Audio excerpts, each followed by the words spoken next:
Every little thing you think that you need. Every little thing you think that you need. Every little thing that's just feeding your greed. Oh, I bet that you'd be fine without it. My name's Joshua Fields Milburn. And I am Ryan Nicodemus, and together we are Voltron. I mean, we are the Minimalists. I think that joke didn't land last time you used it. Oh, should we redo the intro? No, this is great, man. This is episode 94, Ryan. 94? It's hard to believe this is our 94th anniversary. What? Are we celebrating every week? We that couple, Josh? I think... Yeah, hey, Bex and I... Hey, bae. Happy 94th week anniversary. We celebrate by trimesters. Bex and I, we're in our 27th trimester. Jesus. I'm not doing the math right. I don't even know what a trimester is. I mean, I know the word. Is a trimester 3 months? Well, what's a mester? It's 1/3 of a mester. I thought trimester means it's... I thought trimester meant that it's 3 mesters. It means 3 mesters, right? No, man. I mean... Dude, what the hell is a mester?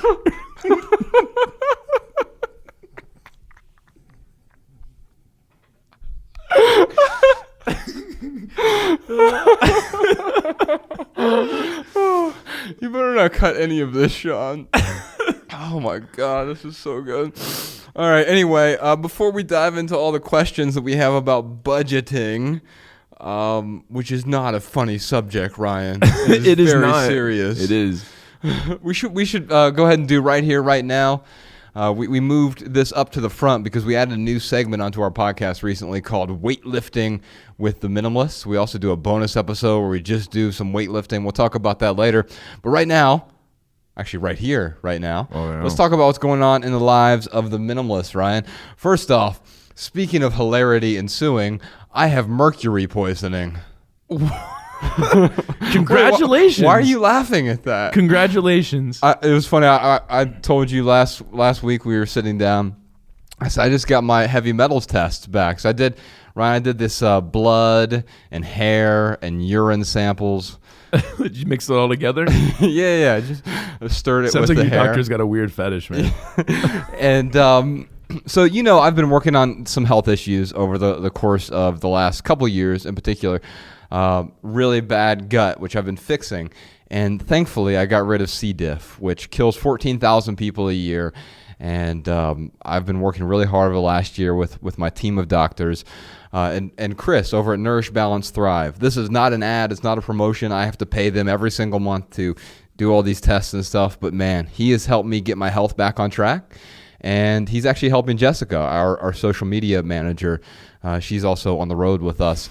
He's been helping Jessica get her health back on track as well. I won't divulge any details on that, but I can divulge my own details here, Ryan. Yeah, we're not going to talk about our employees' health problems. Man, you should see he's fixing her toes. They're all bloody. Oh, man. Man, thank God she's getting that webbed foot thing figured out. Wait, don't you have webbed feet? I know, I'm just projecting. I think Ryan's checking his emails right now. I have webbed toes. Oh, wait, aren't your toes on your feet? Or are you different? Yeah, but it's just 2 of my toes that are webbed. Ah, that's right. That's right. It's not the whole foot. Yes. So anyway. I heard it was National Joke Day recently. I heard a really bad joke. Dude, I love me some jokes, man. Yeah, well, I heard this joke about why do ducks have webbed feet. I don't remember the punchline. It was so bad. You're laughing more than you would have been at the punchline right now. I'm just laughing because you told half of a joke, and it's the worst part. The punchline would have been acceptable.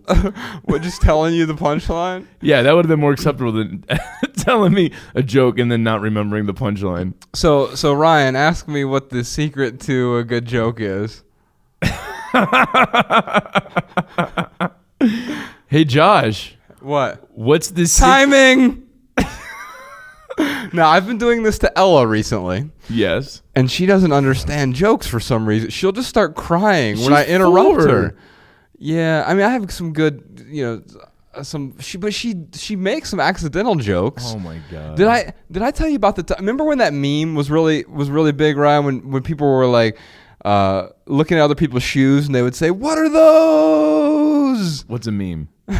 It's like a gene, but it's a cultural. Never mind. Anyway, Ryan. I'm joking. Yes. No, what are those? Yeah. So before you continue, you've got to, unless you're getting ready to tell. Are you checking your email right now? How you had? No, dude. I'm checking your face. On your computer? Yes. All right. It's beautiful. So what do you want me to do? No, tell them about how you about Ella? Yeah, that's where I'm going right now. In Target. I can't get Ryan to even pay attention to me. And wow, this is the only reason I actually record a podcast is so I can get an hour of Ryan's time. Do you know his email address? I'll give you a half hour of my time. His first email address was busyguy05. Dude, I'm trying to have some good recommendations, and I had to look up one thing real quick. I'm totally focused on you, though. I found it. I'm going to have a great recommendation for the adding value segment. By the way, it's not a recommendation, people. Yeah, it's just what's adding value to our lives. Yeah, but it may not add value to yours. But that's way later in this episode. Okay. We're going to do the added value segment. I was at Target. Actually, Ella was at Target. And that meme was really popular at the time. It probably wouldn't land as well now, but people would go around looking at other people's shoes, and if they had messed up kicks on, they would say, "What are those?" And it became this whole online meme. Well, Ella was 2 at the time, and she's in Target, and these 2 college kids are walking by, like down the shampoo aisle, and all of a sudden she just looks over at them and points at one of the kids' sneakers, a college kid's sneakers, and just says, "What are those?"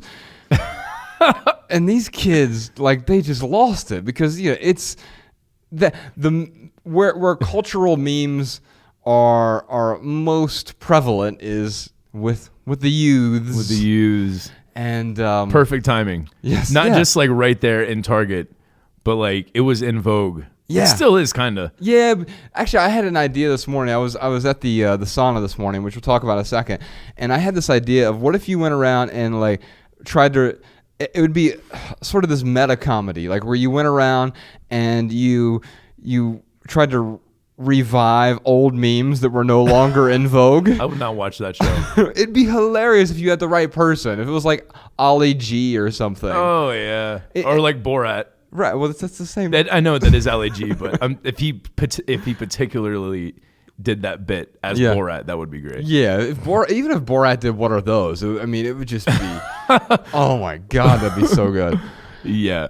Anyway, let's see. Let's back. Oh yeah, so she doesn't get jokes, man. But she'll make these accidental jokes that are like Carlin level funny. And she doesn't even realize. And then she gets mad when I laugh at her. She's like, "Why are you laughing at me?" Because hilarity is ensuing, Ella. That's why I'm laughing. I remember, I'm imagining Ella like saying something about the state of our country and religion. Dude, she said so she learned the word Donald Trump. That's 2 words. And then she also learned the word tampon in the same day. What? Just, kids are learning so many new words and so she heard the word Donald Trump on NPR come up. I don't think Ella has any particular political views. No, I think she likes Donald Trump. I think, yeah. Because there's that video of her that I have online. She's like, "I want to hear Donald Trump." Yeah. She doesn't know who Donald Trump is. But anyway, this was during the election while the election was going on. By the way, I tweet all this stuff from her account. She doesn't actually know how to use Twitter yet, but she has an account called @EllaSandwich. And so she says the craziest things where hilarity ensues. I've got some that I haven't tweeted yet that I'll pull up here in a second because I sort of saved them on my phone. I don't have Twitter on my phone, so I just saved it in the notes section. And whenever I get to a computer, I will tweet it for her. But yeah, there was one day where she just said, "Donald Trump is a tampon." You could have put anybody's name there. Right. That would have been hilarious. I think she likes Trump because it sounds like this interesting sort of name. It's not like... Right. It We're not getting political, folks. No, not on this one at least. If you want to hear, we've done one politics episode ever. It was called Blame. You can go back. I think it's episode 37. It's a long time ago. But we're not doing any politics today. We will stay politically neutral on air. Yeah. We'll be apolitical. By the way, let's. But behind the scenes, I'm voting for Daffy Duck. Hey, Donald Duck. Hey, Ryan. Donald Duck doesn't wear pants. I like his attitude. Why does Donald Duck have web feet? Timing. Why are we talking about jokes? I don't know, man. But yeah, follow at Ella Sandwich on Twitter, and there will be plenty of jokes. So here's one for you. She just said, what does irresponsible mean? She just looked up at me and said, Josh, what does irresponsible mean? Here's one that says, I want chemicals on my body. I don't know why she doesn't realize how funny these are. She looked at me the other day and she goes, Josh, I have a special body and you do not.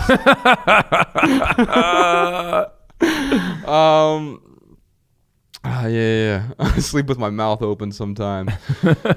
Anyway, yeah. I think my favorite so far is the when I eat this chocolate, it makes me want to eat more chocolate. All this chocolate makes me want to eat more chocolate. Yeah. So yeah, she's I the can best. totally relate with this kid. Yeah, she is the best. Anyway, yeah, you can find it's the way that we catalog her childhood. It's not a scrapbook. It's one tweet at a time. Anyway, I was in the sauna this morning because I have mercury poisoning, like really, really bad mercury poisoning. Yeah, like, what is it? So it's not, so how do they measure it, and where are you at on the scale? So I'm at 96th percentile. So only 4% of the people in the United States, according to the CDC, have more mercury in their blood than me. Oh, wow. And now there are two reasons that I do. One is I have these damn metal amalgams in my mouth, which I'm getting those taken out in October. I couldn't do it in the middle of tour because it would mess some stuff up. And so we have a bit of a break in October, like a 3-week break. And so I'm going to get them removed then. And they have to do all these precautions. They have to put this like rubber stopper. They have to use all this extra suction because what's happening, and I have to stop chewing gum right now too, which dude. Me, I'm addicted to gum. Yeah. It's leaching into my body. So that's part of it. But they're able to measure the difference between the amalgams and then all the fish that I eat, which I eat way too much fish. I have to stop eating all fish except for Wild Planet sardines. And why Wild Planet sardines? Because they don't have any of the arsenic in the cans. Yeah. Because it's like they're farm raised, but yeah. It's like sustainable farming. Yes. No arsenic, no mercury. Right, yeah. Right. And then I also have something called strontium poisoning. Oh, my goodness. My blood is made up of strontium, I'm pretty sure. Here's how bad is it? 99.9%. Jesus. And so there's 0.1% people in the United States. There's like a guy. There's a guy that has more strontium. He's dead. In his yes, yeah. And so part of that has to do. What the hell is strontium? It sounds like some kind of like comic book metal. It is. I mean, and I have some lead. I have some cadmium. I have some arsenic as well. Not high. They're not panic levels, but so I have to do this chelation therapy. But it removes all the heavy metals, but also removes the good. The good metals like zinc and iron. Selenium and iron and so while I'm sort of purging this from my body. What do? They just like hook you up to like a big magnet machine? Yeah, exactly. Pull it all out of your pores. I wish it was that easy. No, I have like these 6 different things. I'm working with the team at nourishbalancethrive.com. Chris over there is truly amazing. If you need some sort of testing, blood tests and other stuff, he can order all of it for you. He consults with you. And again, not an advertisement. He's just been so great working with me over the last year. nourishbalancethrive.com. I couldn't sing his praises enough. He and Dr. Tommy Woods over there, they're really helping out with all the stuff. They fixed my gut. I no longer have leaky gut. I no longer have C. diff. My bacteria levels are ideal. I have. Oh, nice. I mean, they do all the stool tests, urine tests. I've done more tests. There's been more shit and piss all over my apartment because they're at home testing than ever before. And boy, before there was a lot. So Ryan's wincing right now. Oh. Anyway, I've done so many tests, and finally we had to fix my gut before we could even do the heavy metals test. Because if you have a leaky gut, there's nothing you can really do to purge the heavy metals because it'll get into your bloodstream via the gut. And so we finally did the heavy metals test a year into it, and man, So what is strontium? It's a metal. It is a metal, but there's a supplement I take because I have bad back and bad knees. I take something called Stronbone, which has strontium in it. It's a strontium supplement. So I have to obviously stop taking that immediately. Oh, snap. And I have stopped taking it. But then I have to get the amalgams taken out. I'm doing chelation therapy. And part of that chelation therapy is, I took niacin this morning. I got up at 5 a.m., 4:30, and took a niacin pill, 100 milligrams. I've never taken niacin before, but so today was your first time? First time ever. Within half, and then so I can't just go straight to the sauna. Which, by the way, you go that early, and it's like 210 degrees. It's great, man. But I have to work out before, and then I have to do an hour in the sauna. So I have to work out before. Then take niacin. No, I take niacin, work out, then sauna. And as I'm working out, I started feeling these tingles like everywhere. Dude. On the arms, my head, my forehead was just tingling like crazy. Like it burns almost, man. Almost, yeah. I mean, it wasn't painful at all, but it's this weird feeling. It's like my whole body was like, when you like sit on your hand or something, or you lay on your arm funny and it starts tingling. Yeah, my whole body was kind of like that. Like falls asleep. Dude, I've taken it before. I forget why. Like just to see the look on my face. That's right. No, it was like some part of some cleansing diet I was on or something. Sure. Yeah. And dude, there's a show called Workaholics on Comedy. I think I've heard about it. Either they're off the air or they're on their last season right now. But they had this whole episode where they were taking niacin. And the way that it reacts to their body is exaggerated, like, because it's a comedy show. Yeah. But that's exactly what my body did, dude. Like when I took it, I had rashes on my arms. Like I haven't had any rashes yet. My face, dude, looks like it just looked like I had a really bad sunburn. That's what it was. It looked like everywhere was a really bad sunburn. Oh no, I haven't had that. But so maybe I took too much. That could have been what it was. Yeah, I took 100 milligrams, and then so I have to do this anytime I'm going to take a sauna. But I'm doing all these other recovery pills and all this other stuff. Basically, what's trying to happen here? What I'm trying to do is detoxing from heavy metal poisoning is really difficult because it gets stored in your fat cells. And then one of the ways to do it, so I'm fasting right now as well. So I'm fasting. I took niacin. I exercised really heavily, a bunch of pull-ups, bunch of push-ups. I ran. You don't ever see me running. Wow. And then I got into the sauna for an hour, split by 1 5-minute shower, really cold shower in between. And man, like the tingling, like I feel super zenned out right now, actually, because I do saunas regularly.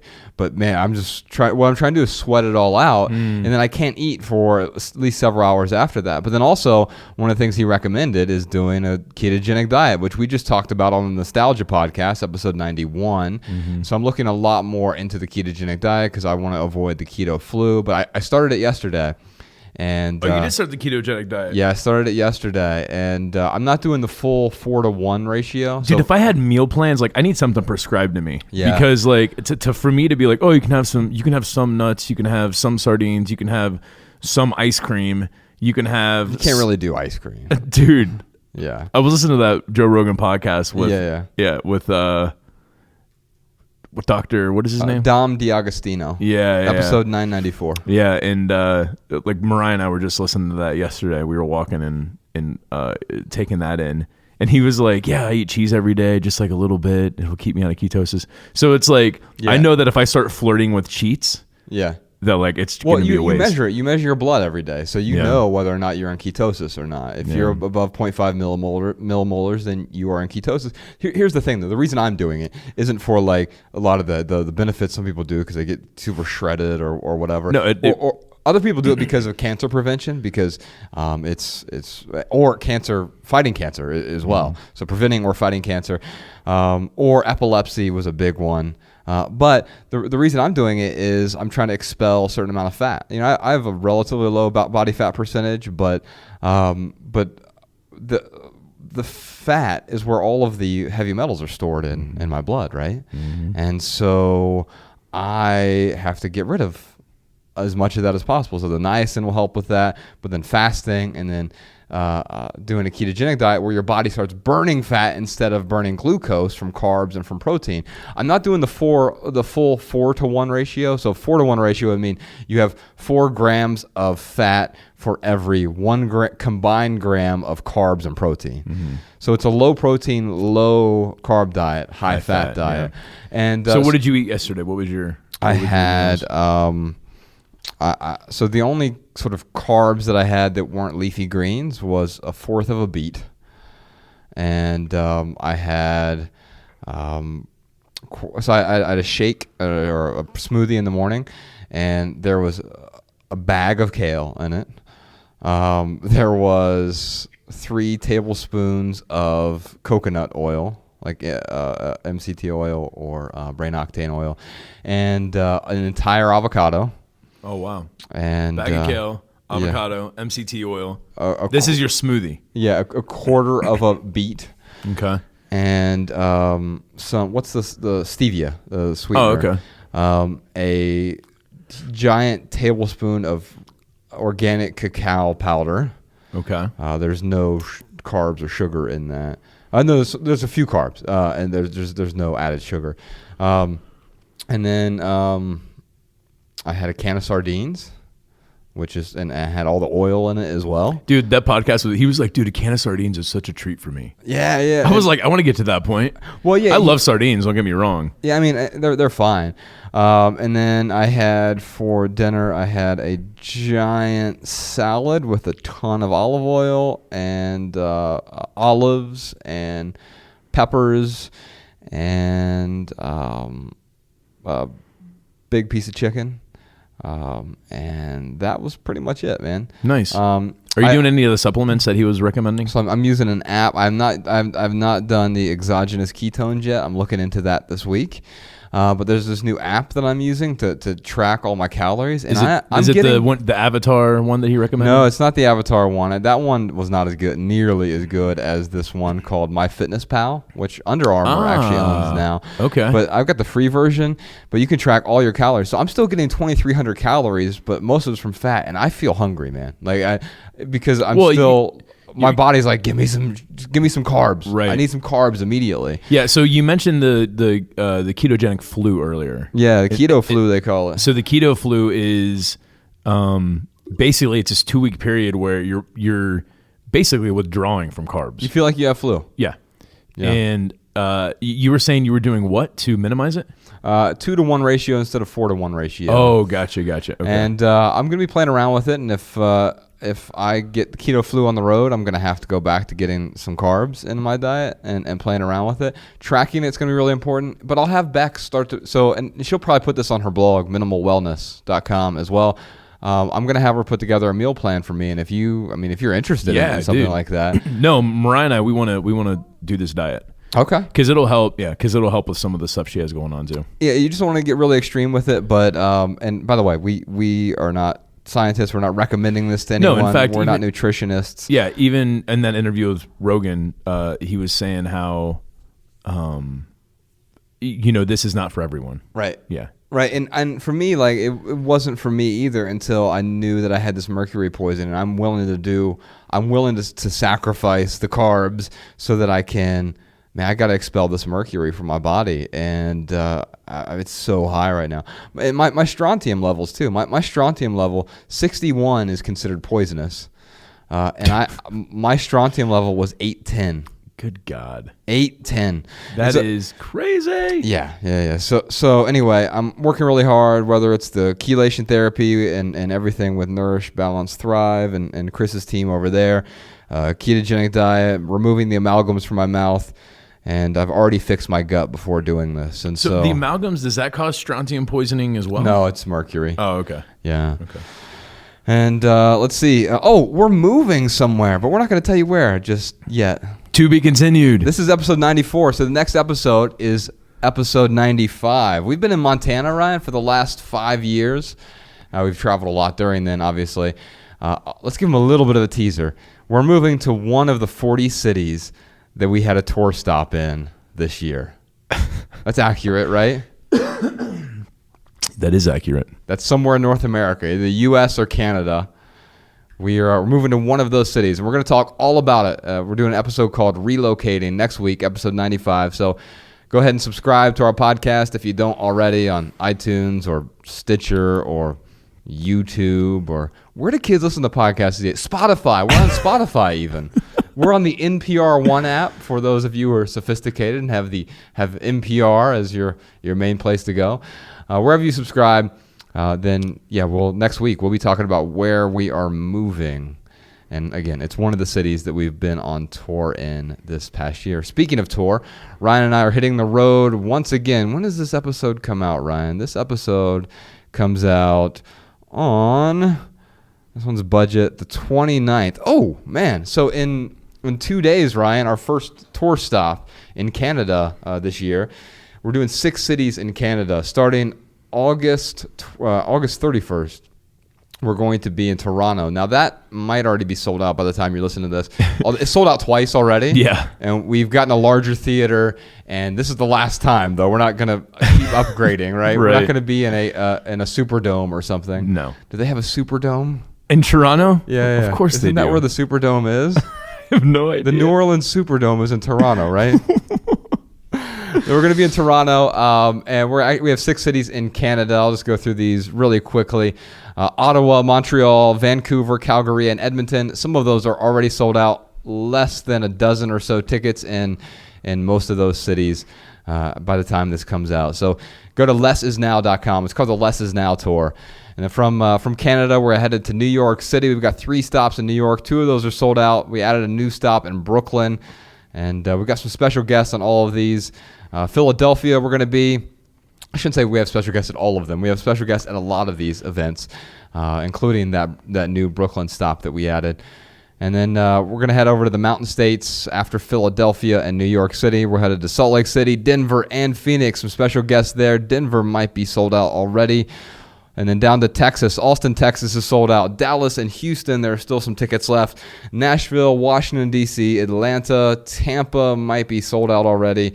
And then Detroit and Milwaukee, a bunch of different cities. Less Is Now Tour. You can just go to lessisnow.com. And we're going to give a live talk about minimalism. And then we're going to record a live version of this podcast, dish out a bunch of free hugs, answer all of your questions while you are there as well.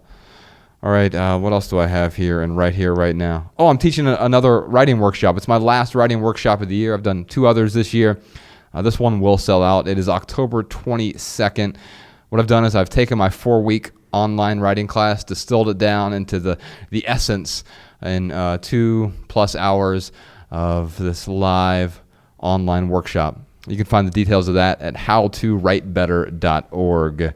I take everything that I've learned about writing, all the books that I've read, all the classes that I have taught over the years about writing, and try to give you at least some pointers, some direction on how to write better in a 2-hour period. howtowritebetter.org. Oh, when this comes out, Ryan, this podcast is coming out, we said the 29th. Yes. Man, that means we will already have been at the Academy of Podcasting Awards. Man, can you believe we won? It was so great. It was so great. Josh just got up there and dropped the microphone. I got up there and said, advertisements suck, and dropped the microphone. Yeah. Speaking of advertisements sucking, if you want to support the podcast, keep it 100% advertisement free, you can head on over to patreon.com/theminimalists, or just go to theminimalists.com and click on the donate button. We're doing a bunch of bonus episodes, and those are free for you all as well. A bunch of bonus episodes exclusively for our Patreon supporters. So we're doing bonus podcast episodes. We're doing something called Weightlifting with the Minimalists, where we dive into a lot of different questions about the stuff, the material possessions that are weighing you down. We're also doing a Patreon exclusive Ask the Minimalists Anything. We're doing live streams. By the way, any of that support, if you're supporting us on Patreon, none of that money goes to me or to Ryan. It goes to building this podcast and film studio that we're working on, and we really appreciate your support. It's because of you that we're able to do this 100% advertisement free, and then we want to thank you by giving you a bunch of extra meaningful creations over there on Patreon. And oh, by the way, if you're a Patreon supporter, you'll be the first to hear about new tour stops that we're announcing. We're headed over to Australia and New Zealand really soon. But the first people to know about that are going to be the folks who listen to this podcast and support us on Patreon, because the tickets will be available to our Patreon supporters before they go on sale to the general public. Do I have anything else going on right now, Ryan? Do you have anything else going on? No, man. Let's move on with it. We should probably dive in then to this episode about budgeting. I'll tell you what, I've got to pee really quick. Let's take a quick bathroom break. Hey, Sean. Oh, dude. No, I was going to recommend something for Sean to do, but you what's your recommendation? I want to hear yours first, and then we'll fight over it. I was going to tell him to put some cheesy elevator music in, like. How about some good music? So I've been raving about this Brother Cephas EP that came out. That'd be much better than elevator music. It is so much better than elevator music. We played a song at the end of our Nostalgia podcast. Let's go ahead and insert in the middle of this podcast. They got a song called Gotta Have It. It's almost the opposite of our theme song, but it's almost satire on this feeling of having to have something. Like, what's that feeling where you just have to have it right now? Mm-hmm. And it's almost mocking that in a way, but it's a beautiful song. So while we take a bathroom break, have a listen to Gotta Have It by Brother Cephas. We'll put a link to their EP in the show notes as well.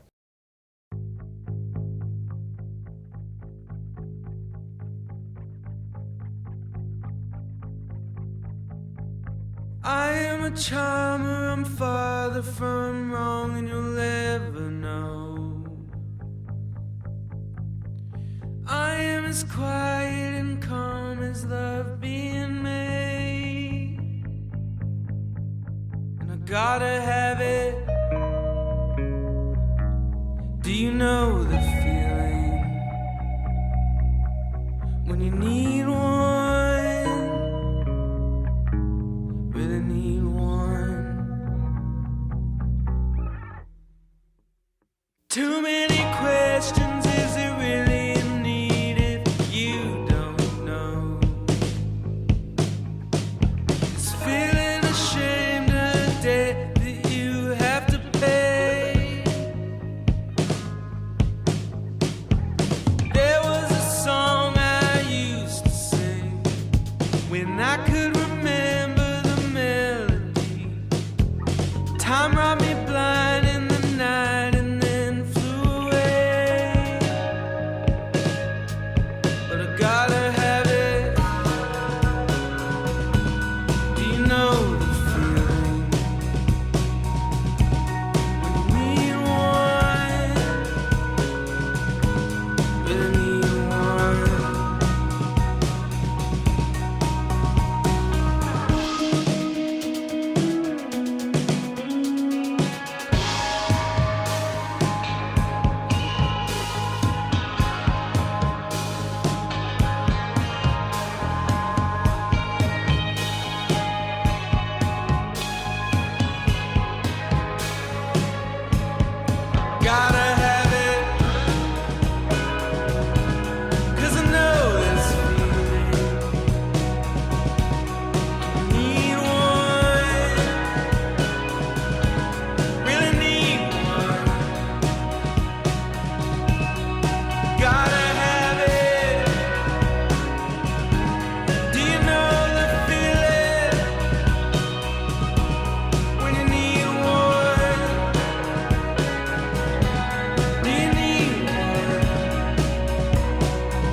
Let's dive into some of these voicemails, Ryan. We've got some questions about budgeting, which will be interesting because... Did you just say budgeting?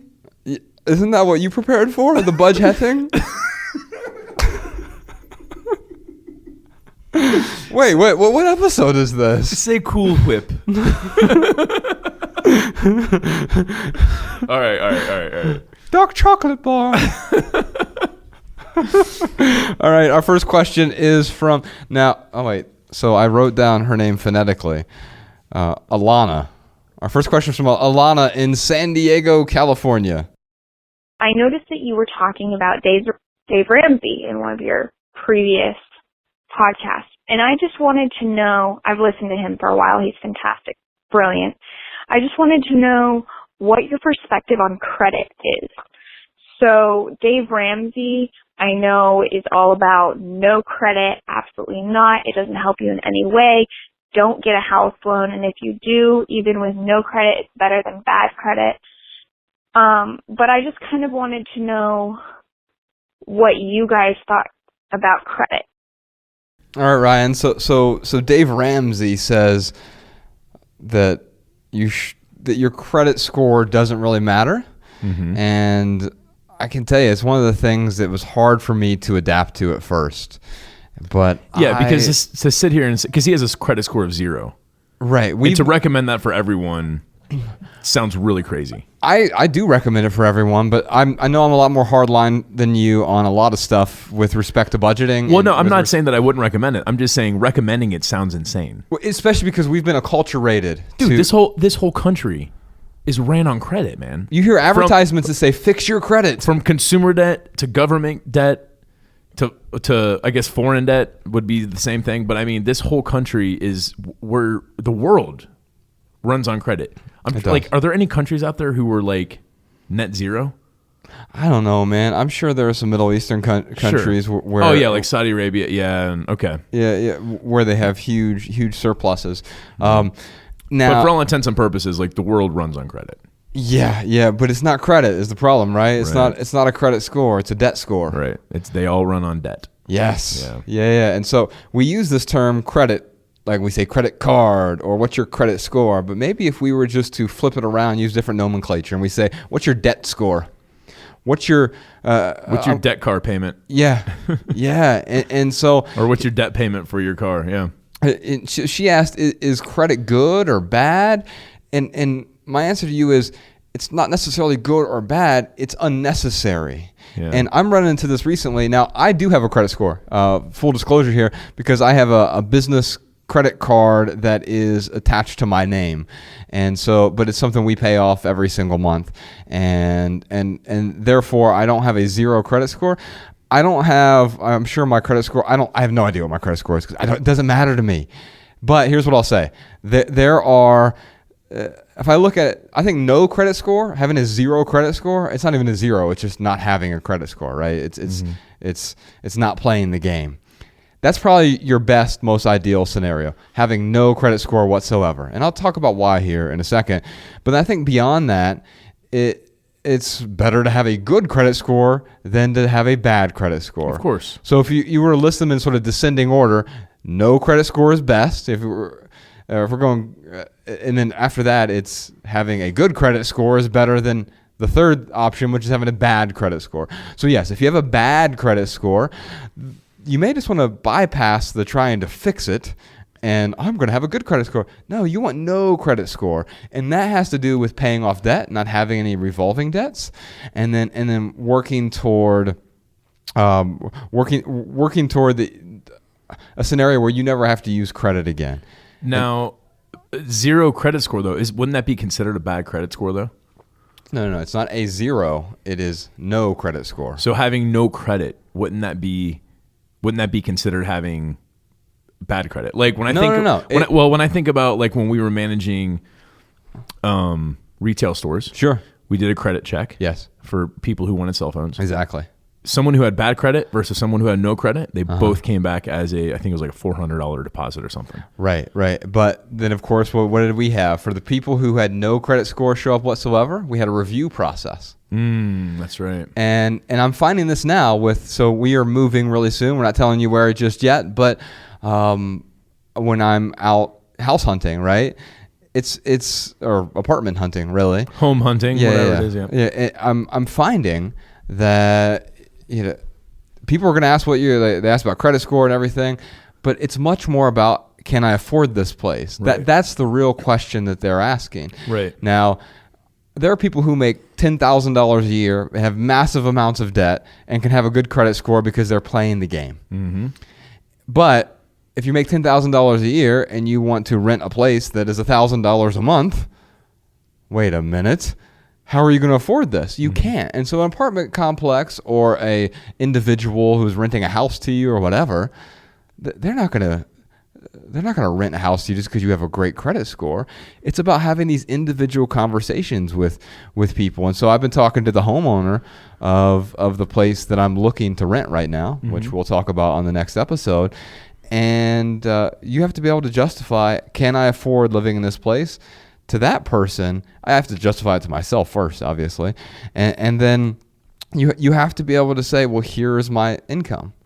And if you can prove what your income is, then your credit score becomes less relevant. But there's never a time I'm going to go into debt. Right. Again, me personally. Right. So when someone does look up your credit, because, I mean, a credit report is still a very viable thing. I have a credit report right now because I don't have no credit score. Yeah. So when someone looks up your credit and you had no credit score, you still have credit history. So they can tell, like, okay, you're making this amount of income. You won't have credit history. That's the thing. So the thing Dave Ramsey talks about, you won't actually have a credit report. Won't come back for you eventually. But it will. Okay, so what a credit report, it will come back, but it would show basically that you have no credit, like you have no debts. Essentially, you're not paying off. Because that's what a credit report does. It gives you a credit score, right? But it goes much deeper than that. It shows you all of it shows all the debts that one has. Sure. It shows all the late payments that one has. Yeah. So it shows all that stuff. So eventually, if it doesn't come back, what that says to this homeowner is, okay, Josh makes X amount of dollars each year, and I know he's not thinning himself out with all the money that he's making. Right. Now the credit report itself isn't going to show how much money I make. I have to be able to prove that. No. But what it's going to show is, are you getting in over your head? Right, because they'll be able to compare that to what your previous year's tax return is, or your pay stub, or your bank account. By the way, they ask for all these things when I was applying for this house that I'm trying to get into. They asked, like, okay, now I need to see your last 2 months of bank statements. Okay, here they are. I need to see last year's tax return because I don't have a bi-weekly paycheck. That's they asked for either your last several pay stubs, and basically they're saying, I need to be able to justify renting you this place. And the red flag would be if I had bad credit, not if I had okay credit or I had... Right. Because bad credit means I don't pay my debts. Right. No credit score means... It means you have debts and you're not paying them. Right. And if you look at my report right now, the only thing you'll ever see there is that one business card that I pay off every single month. And so that's all they'll see on my credit report. So I'm not playing the game, so my score probably isn't 820 or whatever the highest one is. But my point is, that doesn't matter. I don't have a bad credit report. Ideally, I'd like to have no credit report whatsoever, and maybe I'll change that in the future. But right now, it doesn't matter to me as long as I don't have anything bad. Now, I also have identity theft protection. I also have my credit report frozen. So when they went to go run my credit, I had to call up TransUnion and unfreeze my credit report. We'll put a link to some resources if you want to freeze your credit.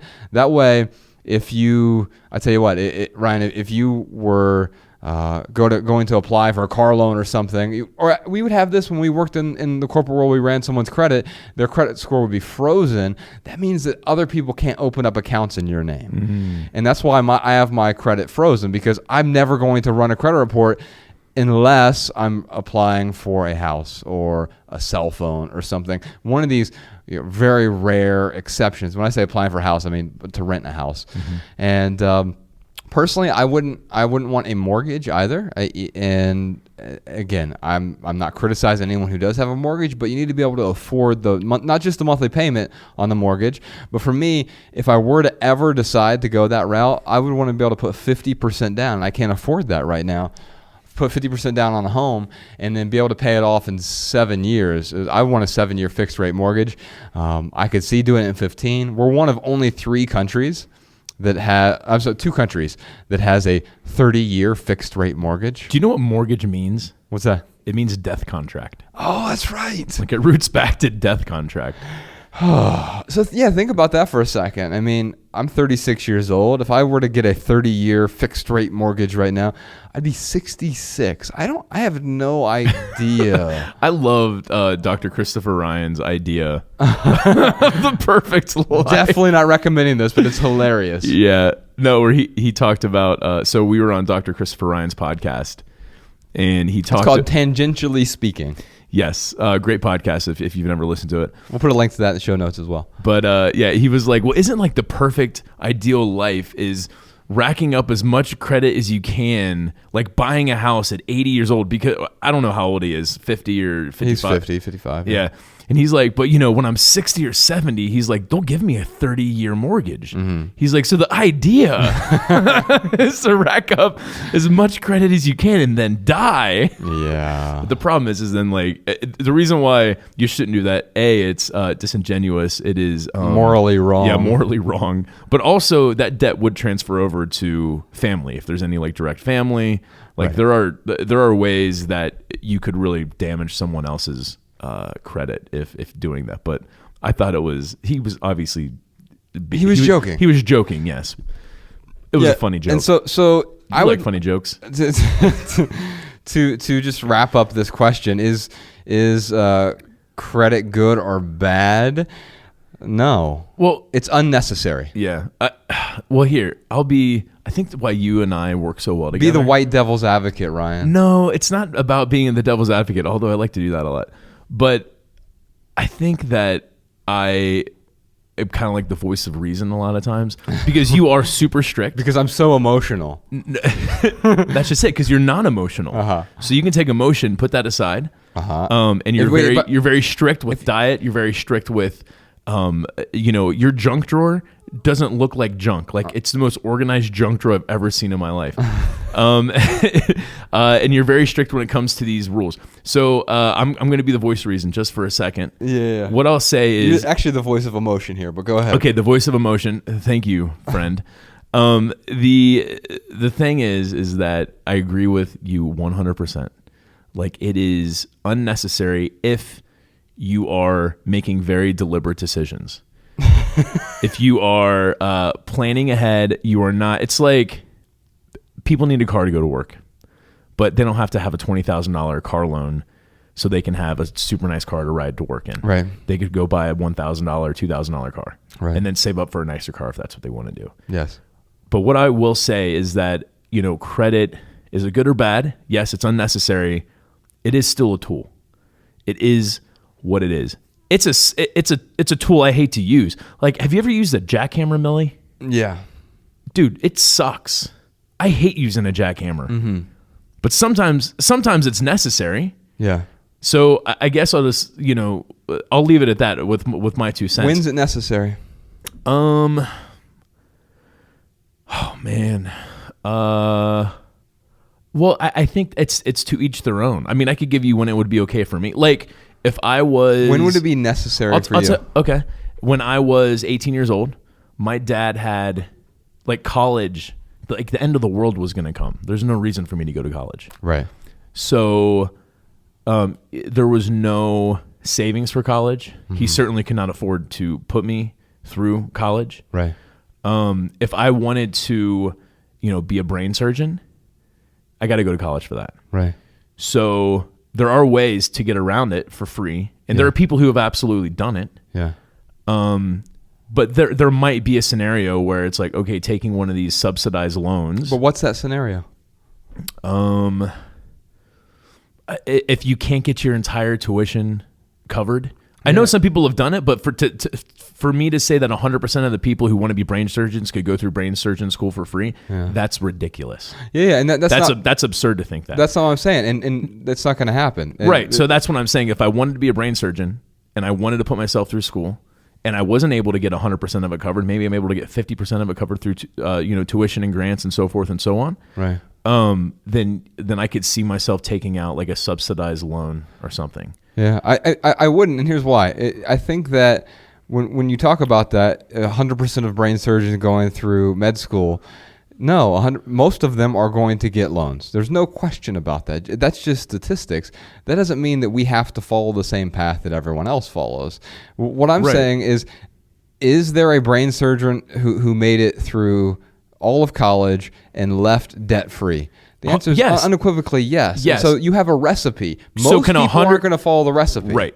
And that's my point, is that 100% of the people who want to be brain surgeons are not going to be able to follow that recipe. Yeah, but that doesn't matter. That's irrelevant. What's relevant is that there is a recipe that you can follow. Just because other people aren't going to follow the recipe doesn't mean that you don't have to. There is a recipe out there that you can follow. You don't have to get into debt. It doesn't. I can't think of one scenario.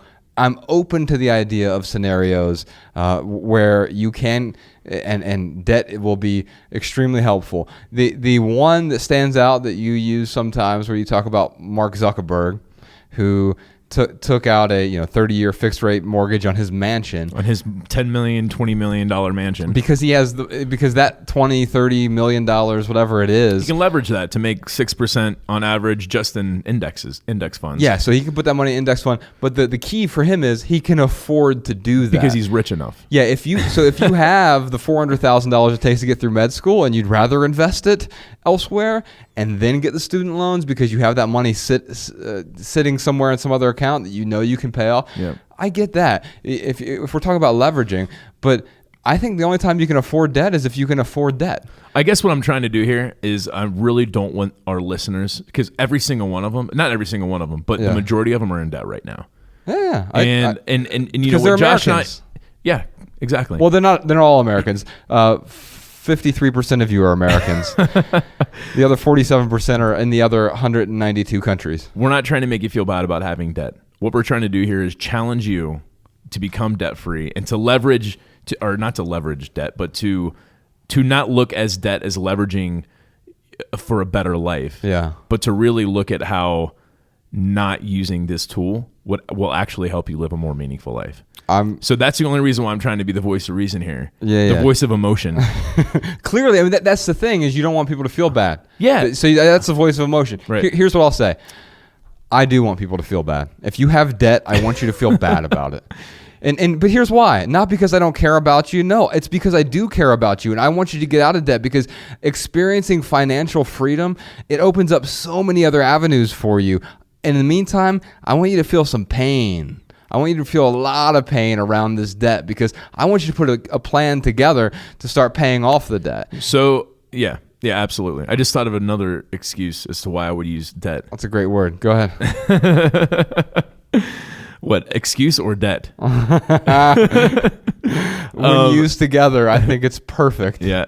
If I had a home, 100% paid off, and my kid got, I don't know, kidney cancer, and needed a kidney transplant. Mm-hmm. No, don't go into debt. Just let him go. Right. I would probably take out not a second mortgage, but I would probably take out, an equity loan on my home. To pay for a kid's surgery. Yeah. So but you know what? This is an extreme example. Sure. And to your point, if one really challenges themselves to not use credit, there are going to be very, very few excuses to go into debt. They're going to be extreme. They're going to be extreme cases. And so when you say extreme, let's just change that word a little bit. Let's say emergencies. Yeah. Is there ever a time where you're like shopping at Banana Republic and you have to buy that shirt on emergency? Yeah. If you're putting clothes on a credit card, or and you're going into debt for it, or if you're putting, you're absolutely right. Like yes. Yeah. So that is not an emergency. So if you have an emergency, that makes sense to me. But here's the other thing. Let's try to mitigate those emergencies as much as possible. Absolutely. And most emergencies aren't. Didn't we write a whole essay on that? We sure did. We'll put a link to that one in the show notes. Most emergencies aren't. We treat everything like everything's on fire all the time. I remember where we used to work, man. Like everything was just constantly putting out a fire. It was reactionary. And so let's stop reacting. And let's be a bit more proactive with how we're spending our time, our resources, our money, our attention. And part of that has to do with planning accordingly. Like, of course, you want to have catastrophic health insurance for if there is some sort of procedure that you need, so that you're not going. I mean, medical debt is one of the reasons that people go bankrupt. One of the biggest reasons that people go bankrupt is because they have all this debt that they've piled up via medical bills, because true emergencies happen, and we need to plan for the emergencies before they happen, because there are such things as true emergencies. And so it doesn't mean that we have to have the best Cadillac insurance plan that everything is covered, every single doctor's visit. No. My insurance is high deductible, but everything above $6,600 a year for me is covered once I pay that deductible. Now, I have enough money in my emergency fund that I could pay that $6,600 if I had to. Right. And I think that's important. And you don't have to be a millionaire. I'm certainly not to have an emergency fund set aside. And so I want to give 2 other resources here for Alana. We have an essay. If you're in debt right now, anyone listening to this, it's called Financial Freedom: 5 Difficult Steps to Get Out of Debt. Now, you know me. I hate listicles. And so it's not just, hey, here's 5 simple steps for you to get out of debt. No, this was intentionally 5 difficult steps to get out of debt. This is the process that you and I followed, Ryan, to get out of debt. So if you want to see exactly how Ryan and I got out of debt, and it took 4 or 5 years to do it. And I'll tell you, like right now, man, dude, my Corolla, 2004. Save that one for Jesse, who's everyone next. Knows. Oh yeah. Yeah, I think. I'm going to use here because I want to use credit to get a new car. Okay. I really want a Tesla Model 3. Yeah. They're like $30,000. Right. You got to put $1,000 down. I don't even think they're like, if you get one right now, you can't even get it till 2018. Okay. But my point is like, if I did that, I got the $1,000. I've started saving for one. I got $1,000 I could put down, and then I could totally take out a loan, and I could afford that debt payment every single month. Right. But I'm glad you're calling it a debt payment too. It's so important. It's not a car payment. It's a debt payment. Just to give you an idea where the Corolla's at right now, the radio does not work anymore. AC doesn't work anymore. Right. Like I get new tires on there. I mean, like there's so many. In my old self, when there was that many problems with the vehicle, because I already had a debt payment, I'm like, I might as well just trade this debt payment in for another debt payment. I'll upgrade my car payment. Right. Like it's going to cost me $2,000 to fix this stuff. I could just trade this car in and keep my, $500 a month car payment going. Right. And that was my old mentality. But now it's like, I will get the AC fixed. I don't know if I get the radio fixed or not. I can get a Bluetooth speaker in there or something. Right. But my point is like, I really am twitching to like just pull the trigger and like go get this car payment. But because I don't want to have a debt payment. Yeah. Because I don't want anyone to hold any type of contract over my head. Like I am willing to, I want to say sacrifice. Maybe I don't know if it's sacrifice or compromise. Compromise. But I mean, I kind of am depriving myself from a new car, but I'm okay with that because it is a net, for me, it's a net positive to not take on that debt payment for the new car. You're depriving yourself of non-essentials. Yeah. And you know what, dude? I know I can save this money up in the next 2 years. Yeah. Like that's my plan, is in the next maybe 2.5 years, I'll have the money saved up to buy this car. What an important word though, plan. Yeah. And I'll tell you, the problem is that most of us, we want a boat. We go we're like, oh man, yeah, I could get a boat in 2.5 years, but I want it now. Right. So I'm going to get that debt payment. And 2.5 years comes around and you're like, I don't even like this boat anymore, but I'm still paying for it. Right. Exactly. So yeah, if you want a plan to get out of debt, it's called Financial Freedom: 5 Difficult Steps to Get Out of Debt. Create a simple budget, plan for the future, and regain control of your finances. And the 5 steps in there that we just sort of walk through. The first one is budget and how you put things in the appropriate categories. The second one is pay yourself. Talk about investments for the future. I also have a link to my retirement essay in there. You can see all of my bank accounts. So this essay is theminimalists.com/freedom. And then if you want access to all my retirement accounts, you can go to theminimalists.com/retirement. There's a whole retirement planning article there. Third step in this is becoming debt-free. We sort of walk people through that and how there's no such thing as good debt. I'll say that again. There's no such thing as good debt. Unless you're rich enough to afford it. And then it's not even debt, right? I mean, when you think about it, it's true.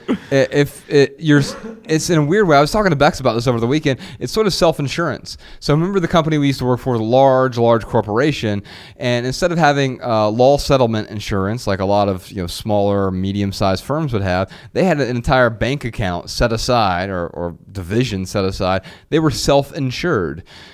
So that if they were sued, someone sued them and they won a $50,000 judgment, they didn't have to go to Allstate or State Farm or whoever insures people for these types of things.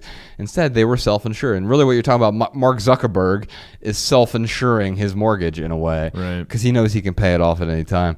Step 4 is minimize. We talk about minimalism and it not being deprivation, but sometimes temporary deprivation will get you to where you want to go a little bit faster. And the 5th step in there is about contribution, contributing beyond ourselves in a meaningful way.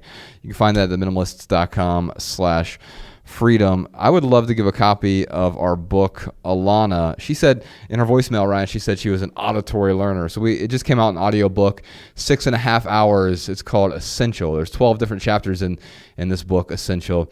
It's available as a book or an ebook, but it's also an Audible. So, Sean, if you have any Audible download codes, maybe you could send her a 6.5 hour audiobook, because one of the chapters in that book is about finances and budgeting.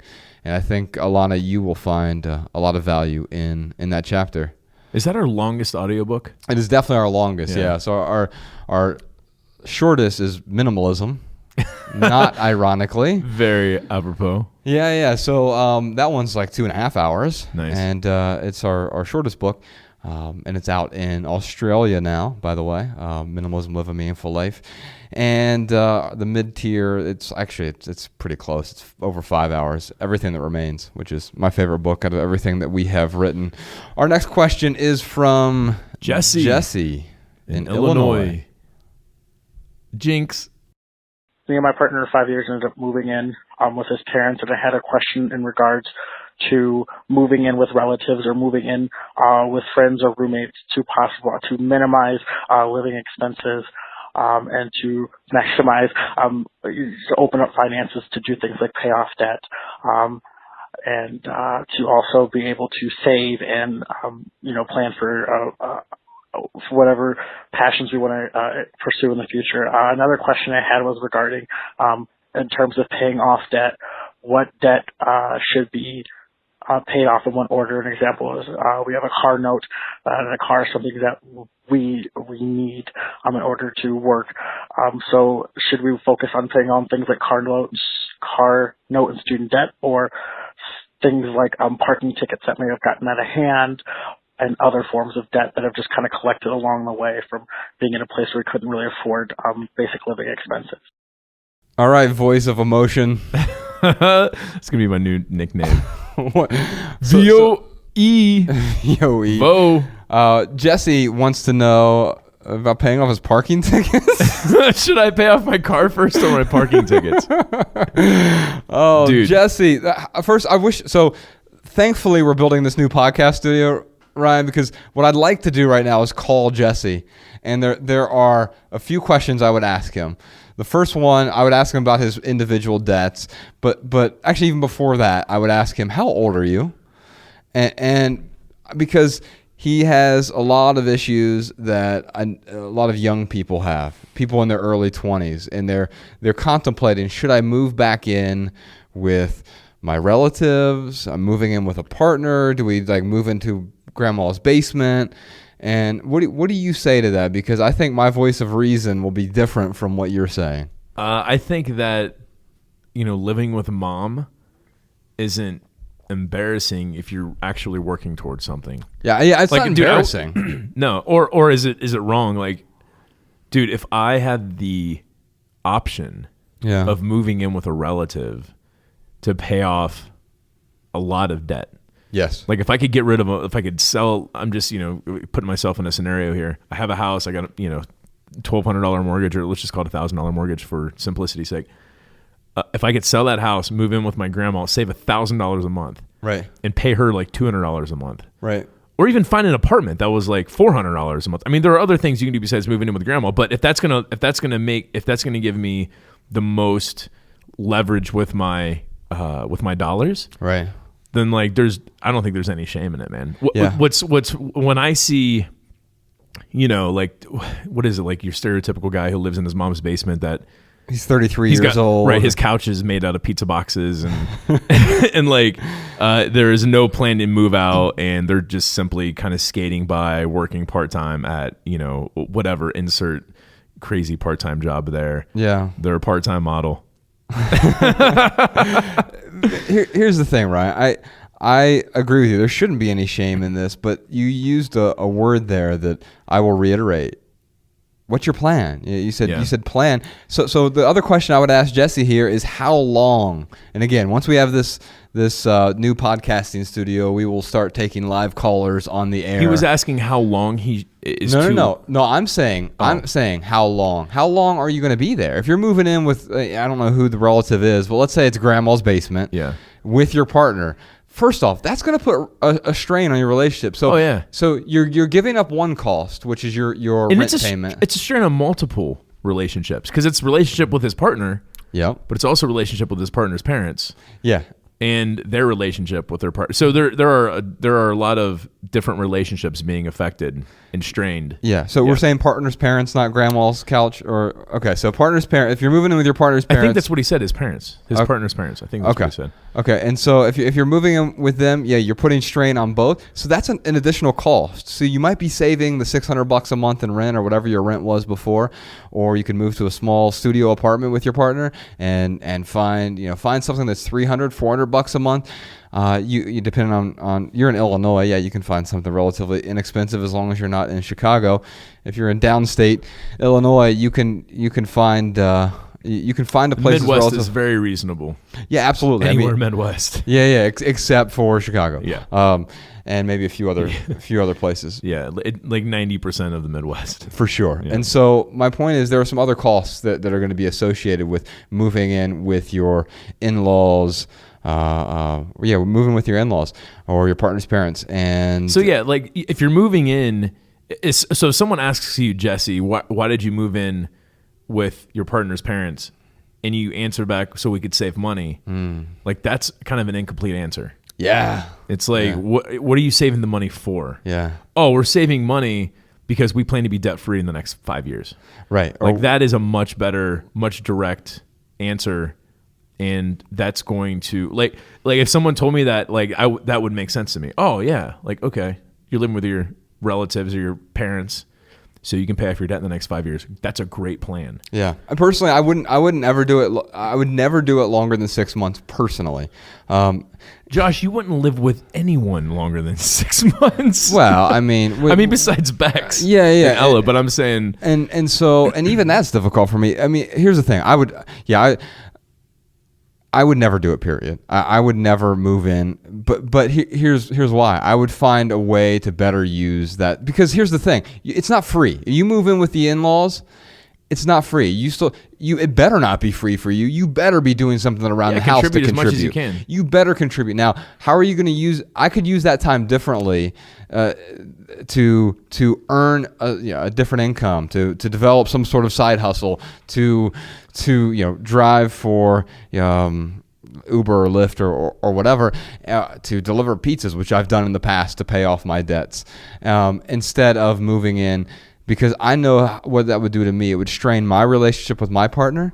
And so the question you really need to ask yourself, maybe it's going to be great. Maybe you move in there for 6 months to a year. You have a plan in place. You go back to that essay I just recommended to Alana, the financial freedom essay, and you really start to pay off these debts. And so you can afford a small little studio apartment with you and your partner, so you're not a strain on them, and you have a plan to be out of there. So it might be January 1 swings around. I'm going to be out of here by January 1. That's what I'm committing to you, the in-laws. This is going to give me enough time to pay off my debts. Now Ryan, he mentioned he has this. Well, the question he asked is what order do you pay off debts in? Well, that one's easy. That's just the debt snowball that Dave Ramsey talks about. Yeah, I mean, that is... Yeah, Josh and I are obviously going to recommend that. So you start off with the little debts first, and then you work your way up to the big debts. Yeah. And when I was listening to his question, I was thinking about, asking Jesse, like, if you were to climb a mountain, do you want to climb the steepest part first. Oh, by the way, on this hypothetical mountain, the part of the mountain that's above the steepest part is just getting steeper and steeper. Yeah. As you're climbing this beginning ascent. So looking at it, and some people do want to take the hardest things on first, but they're making everything else, because everything is accruing interest. Yeah. So you're just making the large or the smaller amounts. If you're tackling the larger amount of debt first, your smaller amounts probably have the bigger interest rate on it.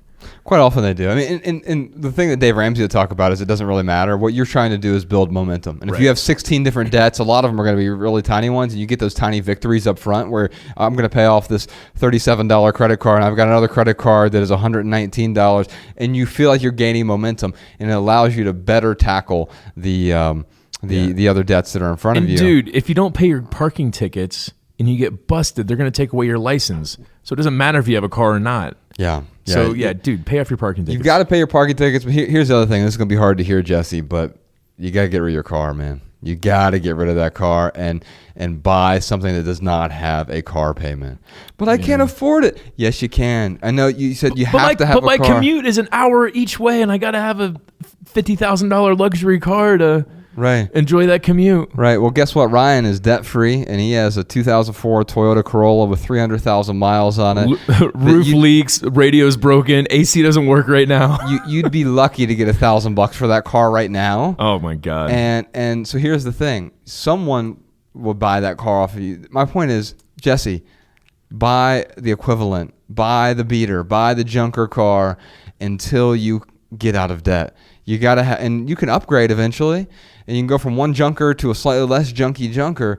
But right now, and here's the thing, you're probably not going to do it, man, because it's difficult and it's going to create some pain and some tension. But the truth is, I mean, how backwards is this? You're going to move in with the in-laws and you have a car payment? Come on, man. That doesn't add up. There's this. So I used to listen to. I still do listen to him. Bay Area hip hop artist E40. And he talks about all these guys out here that have $80,000 cars, but they don't even own their house. Right. And it's sort of the same thing, man, but on a smaller scale, obviously. Man, if you can't even pay your own rent, but you have a car payment, you're hustling backwards, man. Yeah. You gotta let go of that car. Man, voice of emotion here agrees with you. I want to shake Jesse, dude. Because I'll tell you, that was, people always ask me like, well, how did you leave your job and just become a minimalist? And it's like, well, it's not really how I wasn't a minimalist till I said so, and it was well before I got laid off. I didn't even quit my job. Yeah, you were a minimalist. You're saying, and you're paying off your debts a long time before ever leaving the corporate world. Yeah, and the first debt that I tackled was my car. Yeah, I don't know how much I owed on it, but I know that I found someone to pay. I think I ended up spending $300 to get rid of the car. You're upside down a little bit. Yeah, I was upside down just a tiny bit. And even if you're upside down a lot, you still have to get rid of it, Jesse. But then I got that Corolla. Yeah. And it had no payment on it. And dude, that was one of the best feelings ever. So Jesse, if you do this, like, I'm sure you got $1,000 saved up. If not, then save $1,000. But find a junker to buy and and maybe the car you have now, maybe you're not upside down on it. Maybe you can get a little bit more for it and help, pay for a car that doesn't have a debt payment attached to it. And dude, if the roof leaks, it's okay. If it doesn't have AC, you're in Illinois, it's probably okay. It's totally okay, man. I had cars. Well, dude, I would not recommend someone who lived in like Dallas, Texas, to have a car without AC. Like that would be miserable. But I mean, I think the listeners are getting my point here. Yeah, is that in order to become debt free, in order to meet your financial goals, no matter who you are going to have to make some sacrifices. Yes. And you might even have to deprive yourself a little bit at first. And some temporary deprivation. Now, Josh and I always talk about how minimalism is not deprivation, but sometimes you got to do that temporarily. Yeah. You got to, don't eat out with your friends. Eat as many meals as you can at home. Don't go see movies once a week. Go once every other month. There are some things that you might have to deprive yourself with. And Jesse, for you, it sounds like depriving yourself of, I don't know what kind of car you have, dude, but I'm sure if you have a payment on it it's a nicer car, but you're going to have to deprive yourself of a nicer car for a little bit before you get your debt paid off. There's a quote from Dave Ramsey. By the way, Jesse, I bought this book by the case. We'll send you a copy of Dave Ramsey's book. It's called Total Money Makeover, and it helped me get out of debt as well. He talks about snowball in there and developing your budget. But there's a quote that he often says, and I'm going to butcher it, but he says, live like nobody else today so you can live like nobody else tomorrow. Yeah. And that's what Ryan's talking about with this temporary deprivation. Like, yeah, you're going to have to tighten the belt a bit, and you have to live like the other people around you aren't living, because you're being more frugal than you'd like to be, and you're being more strict, and you're stretching every dollar. But tomorrow metaphorically, you'll be able to live like no one else, because you'll be debt free, and you'll be free because of it. All right, our next question. Who's our next question from, Ryan? It is from Tira in Virginia. I have recently been applying minimalism to my finances. I've actually created an Excel sheet, which I thoroughly enjoy nerding out to as I fill it out. I, however, did not realize how much money I was spending unconsciously on eating out and random other items that do not add value to my life. Anyway, I'm wondering if you have any words of wisdom to encourage patience with myself and or how to speed along the process of developing and adhering to a realistic value-based budget. So, I got excited when I heard the word Excel spreadsheet, Ryan. No, I've stopped using Excel. I'm so proud of her because I cannot, dude, my, I'll say a relative, I'm not going to call out the specific relative. Yeah. But they were visiting within the last year, and they were like, I don't know what to do. Like, I need a car, and I got to do this, blah, blah. I mean, they're just laying out all their financial woes. And I'm like, do you have a budget? And they're like, no. I'm like, okay. I was like, I'm not going to coach you anymore until you come back to me with a budget. They still have not put a budget together. Yeah. There are so many people out there who know they need a budget, have not spent the time to do it.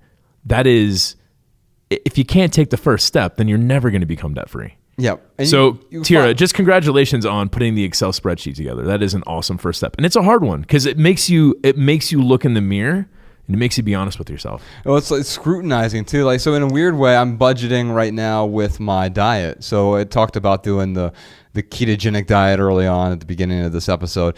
And the app I'm using, MyFitnessPal, I budgets my calories. So my daily objective is 2,300 calories, but I want to get over 70% of that from fat.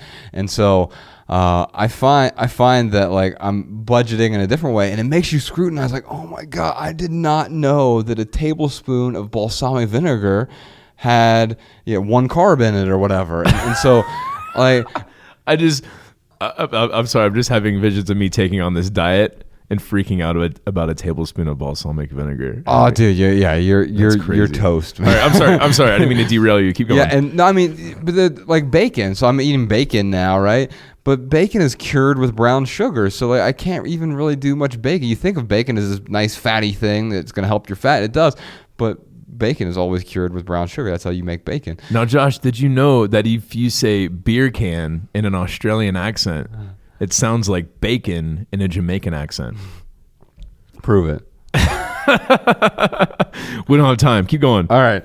Anyway, so I'm budgeting, and my whole point is that once you start scrutinizing it down to the dollar level or the calorie level or the micronutrient level, it opens up this whole world of, there's this old saying, like you can't manage what you don't measure.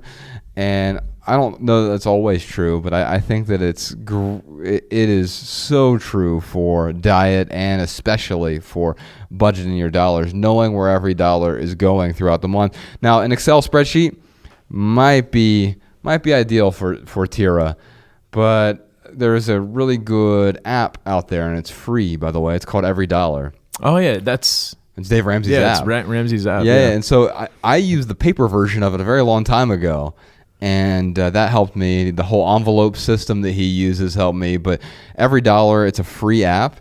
And I think that maybe the Excel spreadsheet works great for you. And however you want to do it, whatever tool works best for you. But take a look at the different tools, see if that one might help out. Now, Ryan, she said How to help her with patience. Well, she didn't realize how much money she was spending. Now, I would use the word non-essentials. So how do you get down to that? How do you figure out what's essential and non-essential? Yeah, so you and I did something called the need, want, like list. But if I were to rename that today, because we did this a few years ago, the need, want, like list really identified the things that you truly need, the things that you wanted that added value to your life, and the things that you just sort of liked. Like, I like the satellite radio or whatever. So how would you rename it? Essential, non-essential? And junk. Junk. I like that. Essential, non-essential. We should go back and edit that essay. Or we can write another one eventually. Been writing a bunch on the website, by the way. You can subscribe to all the essays for free over at theminimalists.com via email. I love that, dude. Essential, non-essential, and junk. Exactly. That's essentially what it is, man. Like, yeah. Was that a pun? It was a pun. That's essentially what it is. Yeah, and so we were helping someone recently declutter their home. We were doing it for a reporter on BuzzFeed, this BuzzFeed video that we did when we were out in Los Angeles, when we were out on tour, and helped her put things in the 3 piles. And now here's the thing, we justify everything. This is essential, absolutely need it. But the truth is we need far fewer things than we think. And so if I were to look at my essentials, my non-essentials, and my junk, most of the things that I owned when I was 27 years old and I was simplifying my life for the first time, the vast majority, 90+%, was junk. It wasn't actually adding real value to my life. There was some weird perceived value, or I was holding on to it just in case in most cases, but I had to slash that. And so 100% of your junk has to go. Now, that's not just junk that you have at home. It's the new junk that we bring into our lives. And what I mean by that, it's not actually adding value to your life. It could be eating out at Chuck E. Cheese, because that's where I go when I want to eat out. Did they have a gluten-free menu? I don't even know if they have a menu. Are there Chuck E. Cheeses in the Pacific Northwest? I don't know, man. I just want to say your childhood wasn't lit unless you spent some time at Chuck E. Cheese's. Don't ever use that word around me again. What, Chuck E. Cheese? Yeah, man. Most of the stuff that we spend money on is junk. I mean, it's not adding real value to our life. But then there are some things that are non-essentials, but it's not junk. Non-essential means it adds value to our life, but it's not absolutely necessary. And I found a way when I was first budgeting. This sounds crazy. I found a way to cut 100%. That's the temporary deprivation. 100% of those non-essentials. Give us some examples. Let's see here. So, so a lot of the bills that I was spending money on were home internet, cable TV, anything I was spending money on regularly, music, things that weren't absolutely essential to my life. Going out to eat. Yeah, most of the going out to eat was junk. But it was for them because the need was eating, right? Right. And so maybe going out to eat with friends, yes, then I did get some value from it. Or I got some value because I didn't have to prep everything. But I did start making meals at home because eating is essential. So let's just talk about essentials real quick. The essentials are things like having a roof over your head, having clothes on. Well, I already owned enough clothes. I didn't have to buy any new clothes. I can go shopping in my own closet and be completely contented by that experience. But I found a way to cut down my essentials by 50%. I moved into a smaller apartment. I reduced my electricity and used the air conditioning less frequently. I mean, there were things where I'm like, I'm going to really squeeze every dollar that I have here. And I even reduced my essentials by 50%. Now, maybe Tira, you can't reduce your essentials by 50%, but maybe you can reduce it by 20%. And you can get rid of all of the non-essentials right now, temporarily. Here's the cool thing about that, though. Once you become debt-free, you start bringing those non-essentials, but they still add value to your life. These are things that truly add value to your life. When you start bringing them back in, it feels so much better because you know you're bringing it back in deliberately. And you feel so much less guilty, man. Yeah. Like, that's the other thing, too. It's like, I was there when I was, deep in debt, but I'm going to go out with a friend and have a meal, and I'd put it on my credit card. Right. And it was a good experience with my friend, and I did get value out of it. But like, I would feel guilty. Like, here I am just putting more debt onto this debt card. Yeah. And now the other thing that I realized when I started bringing some of those things back into my life, like I started buying music again and buying books and instead of going to the library, and I found that many of the things I thought were non-essentials were actually junk. Yeah. And I would say, oh yeah, this adds value to my life. No, not really. No, it's actually junk. And so you don't bring any of the junk back into your life. So // you can find that essay. It's theminimalists.com/want. We'll put a link to that in the show notes as well. One last question she had. How do I speed up the process? No, well, I think you just answered that. Right. Because I guarantee right now, yeah. So yeah, I was going to say, like, if she was to lay out her expenditures, I guarantee you and I could find an extra 10, an extra $20 a month, maybe an extra $100 or $200 a month. Right. But if she truly wants to speed up the process, get clear on what the essential stuff is, the non-essential stuff is, and give up as much as you can. Temporarily deprive yourself. Yeah. I mean, dude, eating peanut butter and jelly and ramen noodles is a horrible diet. But yeah, but you can do the healthy equivalent to that. There is a healthy equivalent. Actually, we should start coming up with a healthy equivalent. We should get Bax to do that at Minimal Wellness. She's the dietitian. Yeah. So what's the cheapest, healthiest way to eat? Because that's one thing I hear a lot too. Oh, it's too expensive to eat healthy. Nah, that's a total bullshit excuse. By the way, it's too expensive to not eat healthfully. Yeah, you know what? It's too expensive. If I go down to the fresh market right here in Missoula and eat organic, it's way too expensive. I never buy, I go to the farmer's market. Right. Or I'll go to other places where I know that they have affordable organic stuff. Well, when I'm saying it's too expensive to not eat healthfully, what I mean is it's going to cost you in the long run. Oh, big time. It's good. Yes. And so here's what I'll say. She said, how do I speed up the process and how do I be patient? I don't want you to be patient. I want you to be upset about this. I want you to feel the pain. Be impatient about your debt. That's what I wrote down here. Be impatient with debt. Don't accept debt. Don't have patience with your debt. Be so impatient that you know you must make some sort of change. Get mad at that there debt. Yeah, I definitely don't want you to be patient. And in fact, I want you to be so impatient that so the equation here is simple, Ryan. You have to make more money than you spend if you want to pay off your debt. Well, how do you do that? Well, first off, you spend less. The best way to give yourself a pay raise is to spend less money. If you want a dramatic pay raise, spend dramatically less money. But on top of that, once you've done that, you figure out how to make more money. Now, for me, we didn't have Uber and Lyft back in the day, so I delivered pizzas, and I felt like an idiot. I was working in the corporate world delivering pizzas, but I'm going to make some more money somehow and make a few $100 more a week. How am I going to allocate my time so I can earn more income in the short term? It's not a long-term plan, but what is your side hustle? And maybe that's driving with Lyft.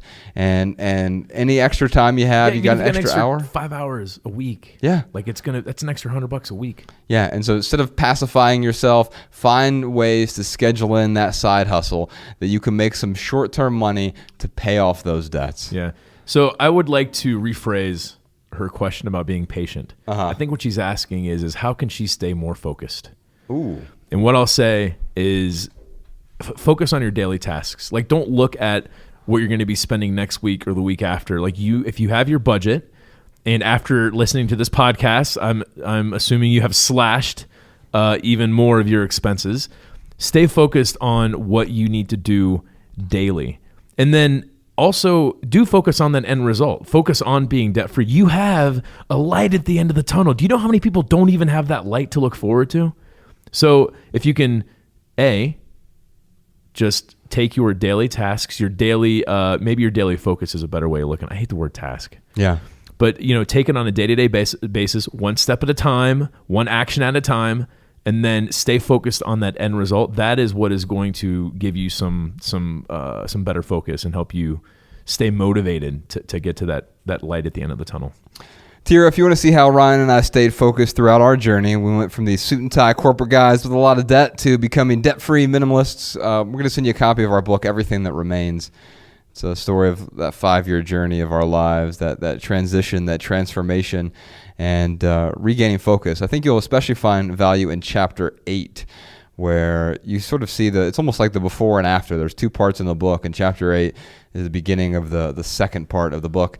So Sean, if you could reach out to her, send her the book version, the ebook version, or it's now on Audible as well as a 5.5-hour audiobook. If we have an Audible download code, you can send that over to her. I would appreciate it. All right, we'd love to hear what y'all have to say. So if you have a comment or a tip about budgeting for anyone who called in today, then leave us a voicemail, 406-219-7839. You can also leave a voice memo. You can send one right from your phone to podcast@theminimalists.com.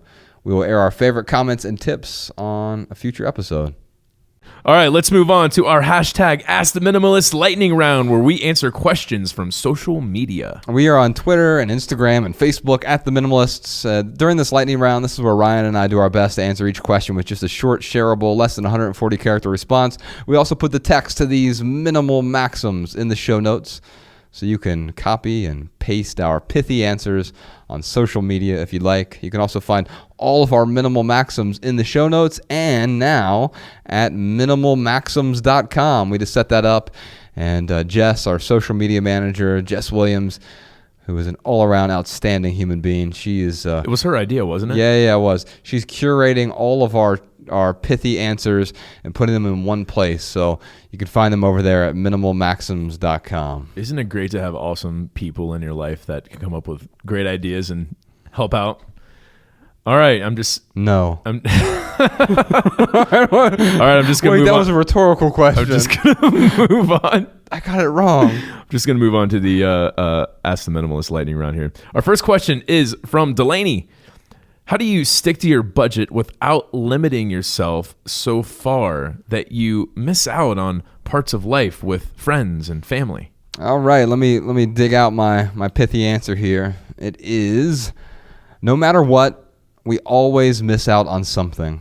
So it's important to replace the fear of missing out with the joy of missing out. So true, man. You know how many things we're missing out on right now, Josh? Ryan, when's the last time you went apartment hunting on Craigslist in Jackson, Mississippi? That's what I was doing earlier, actually, when you were asking me what I was doing on my computer.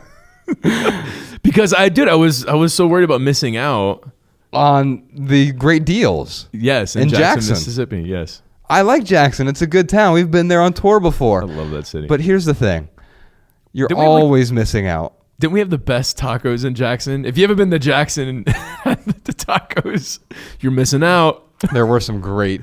The best tacos on an entire 100-city tour was in Jackson, Mississippi. Yeah. Anyway, you're always missing out, and the key is let's replace that fear of missing out with the joy of missing out. I love that. Yeah, because like it's like the joy of letting go of opportunities. Like, I don't know, we turn down stuff all the time, really good opportunities. Yeah, and we miss out. But you have to. Yeah, but it feels really good to say no to something so we can say yes to what we're focused on. That is a nice pithy answer, but I think you have another one here. My pithy answer is this: sacrifices are necessary in order to meet one's financial goals. And then I got a little parenthetical here, and thank goodness sacrificing virgins is a way of the past. Hey man, that's triggering me. Because there's some cultures that still sacrifice virgins, Ryan, and you're not thinking about their culture. Are there really? There must be like hidden culture or something. Yeah, man. Is there a country where that's still legal? It's in Mississippi. Our next question is from Katie. What are your recommendations for those of us in the pre-budget stage? Pre-budget's in quotes. Yeah. I just love... I think she just coined a new term, the pre-budget stage. I'm not ready to make every dollar go in its place, but I'm getting there. All right, well, here's my short answer, my minimal maxim for you, Katie. When would now be a good time to have a budget? I think you're going to flip that around, Ryan. You could say, when would now be a bad time to have a budget? And, yeah. It's obviously a bit of a truism there. You know, now is always the best time to have a budget, right? And so you can't go back and say, I wish I would have had a budget a year ago. Yeah, you can worry about that and beat yourself up over it. But now is the best time to have a budget. So hopefully some of the tips we gave you, and you hop on Every Dollar or wherever your Excel spreadsheet would be, now is the time to have a budget. Katie, we say this at our tour stops. Now is the time for less, but now is the time for a budget. So when would now be a good time for a budget? Or when would now be a bad time to have a budget? Ryan, can you think of a time where it's like, I really wish I didn't have a budget right now. This is terrible for me. Yeah, when I really wanted to go have that expensive meal with my friends. Right. So, so then it was actually good. It just felt bad at the time. Gotcha. Oh, that's actually pretty good, man. Because it is that ephemeral, the instant gratification. Yeah. That we will take that to forsake the long-term, what word am I looking for here? The long-term benefits, sure. I guess, from sticking to a budget. Yeah. So, yeah, Katie, keep on living an ephemeral life, and you will constantly live in ephemerality. Man, I've got a 4-year-old. That's not my pithy answer, though. No, that is called a tautology, where this thing means the same thing that you're saying. Anyway, I have a 4-year-old, Ella, and she lives like that, where like it's always I need to make all this chocolate's making me want to eat more chocolate, right? That's sort of the thing. Like, she's not budgeting out the chocolate. I have to budget it out for her. But guess what? It's because she's 4 years old. Right. And so Katie, stop acting like a 4-year-old. God, you're so mean. No. This is me caring about Katie. I care about her. I want her to make some changes. But in order to do that, you got to have a budget. Yeah. I care about you, and that's why I'm doing this for you. This is going to hurt me more than it hurts you, Katie. I hate telling people that they're acting like a 4-year-old. Yeah. That doesn't bring me pleasure at all. I'm not some sort of sadist. You're smiling right now, Josh. No, I'm not. But Right, you would all be. You're always smiling, so that doesn't really count. That's true. All right. Oh, my pithy answer is waiting around for one day. It will always keep you waiting. One day or day one, you decide, Katie. Yes, indeed. All right. Our next question is from Jucinda. The cold, hard truth is that I am going to be haunted by student loans till I die. Now, how does one still have a life? Man, that question, like, it hurt my heart when I heard her say that. Yeah. The cold truth is I'm going to have student loans until I die. And my first reaction was like, you got to change your truth. Because with that attitude, yeah, you're right. Like, it's going to be a horrible life. You're planning for failure now. The cold hard truth is I'm going to continue to fail. The cold hard truth is I'm not going to be free. And so what my short answer is change your beliefs, change your life.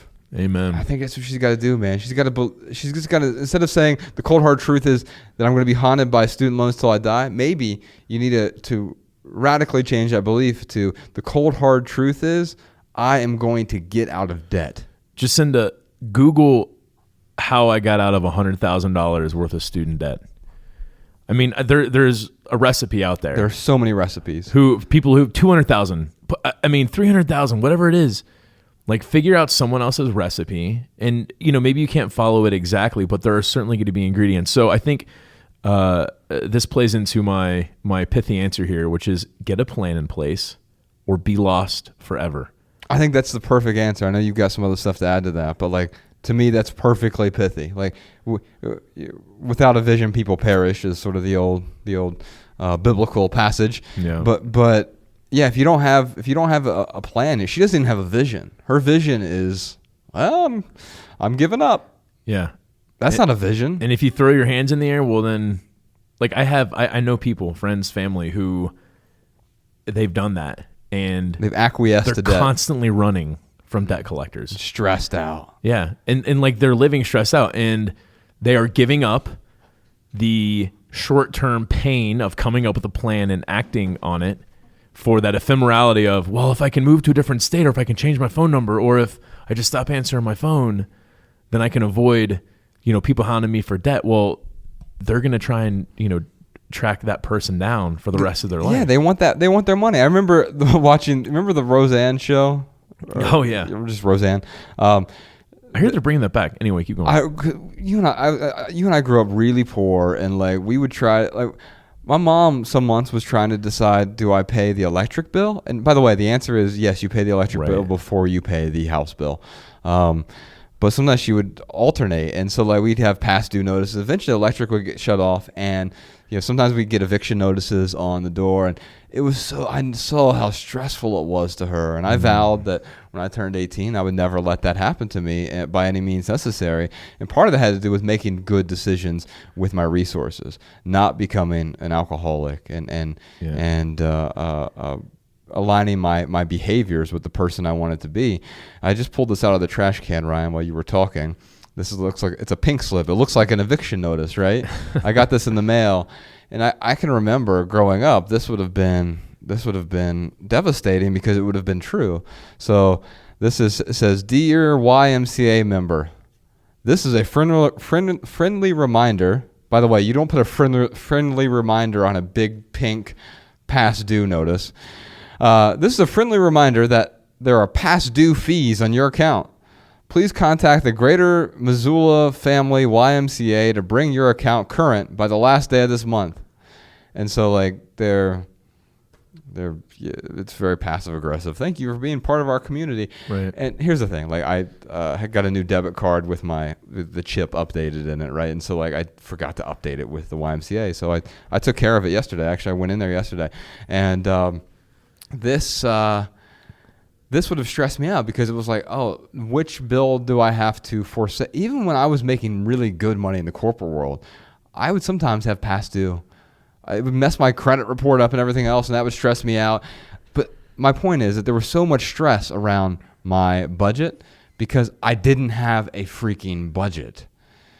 You got to have a budget, and you got to have more empowering beliefs, because your belief that you're going to be haunted for the rest of your life, like you said earlier, Ryan, yeah, with that attitude, you will.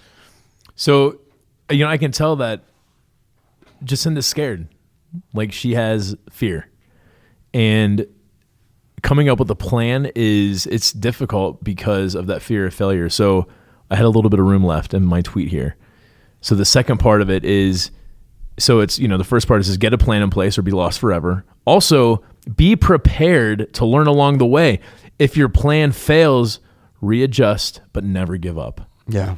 So you know can what? give up on the plan, but don't give up on where you're going. Yeah, and Jacinda, whether it's a plan to get out of debt or whether it's a plan to avoid debt, I hate to tell you, but you're probably going to fail in life before you die. We all are. Yeah. And it's not a matter of avoiding failure as much as it is learning from when our plan does fall apart, or if it starts to fall apart. It's readjusting and learning from where it's not working and pulling it back together. Learning from failure. I'm like cringing as I say that. I feel like that is such a overused.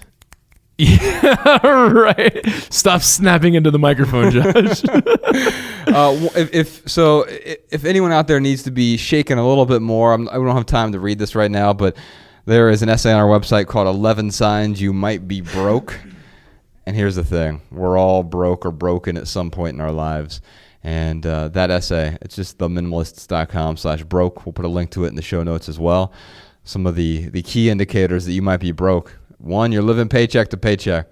Number 2, you have credit card debt. Number 3, you have student loan debt. Number 4, you have a monthly car payment. So if you have any of these things, you're broke.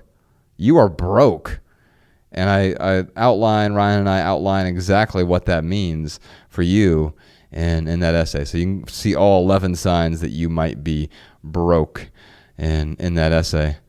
All right, Ryan, let's move on to our added value portion of the show, where we talk about something that has added value to our lives recently. For me, Ryan, I saw a movie while I was out in Los Angeles last week, and I had some downtime, and there was this movie I've been meaning to see. It's called Columbus. Now, you and I grew up in Dayton, Ohio. Mm-hmm. Do you know 2 hours from Dayton, Ohio is a town called Columbus? Yes. Not Columbus, Ohio, though. Columbus, Indiana. Oh, interesting. And it's like just south of Indianapolis.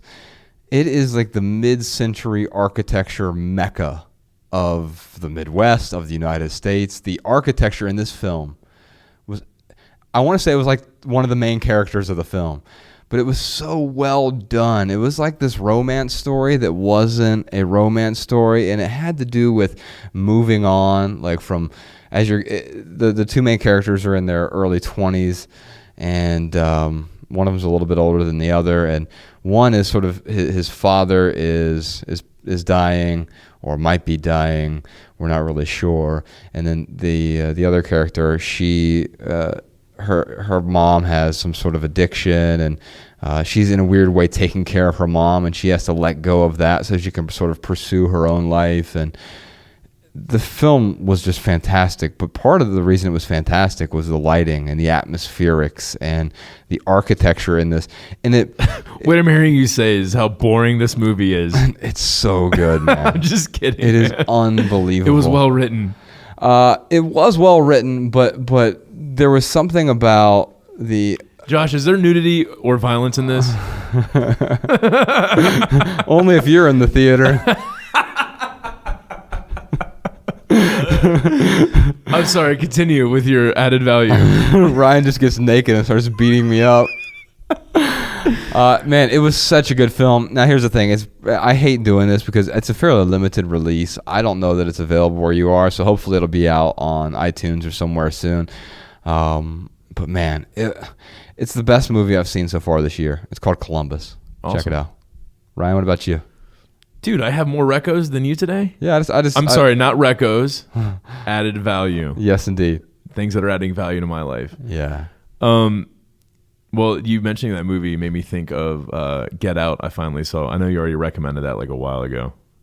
But dude, that movie was so... You're right, dude. Like on the edge of your seat the whole time. I feel like most of us who are consumers, we're in the sunken place, right? Like when we get in that consumer mindset, like that's where you are. You're just sort of like sitting there, like spaced out in the sunken place.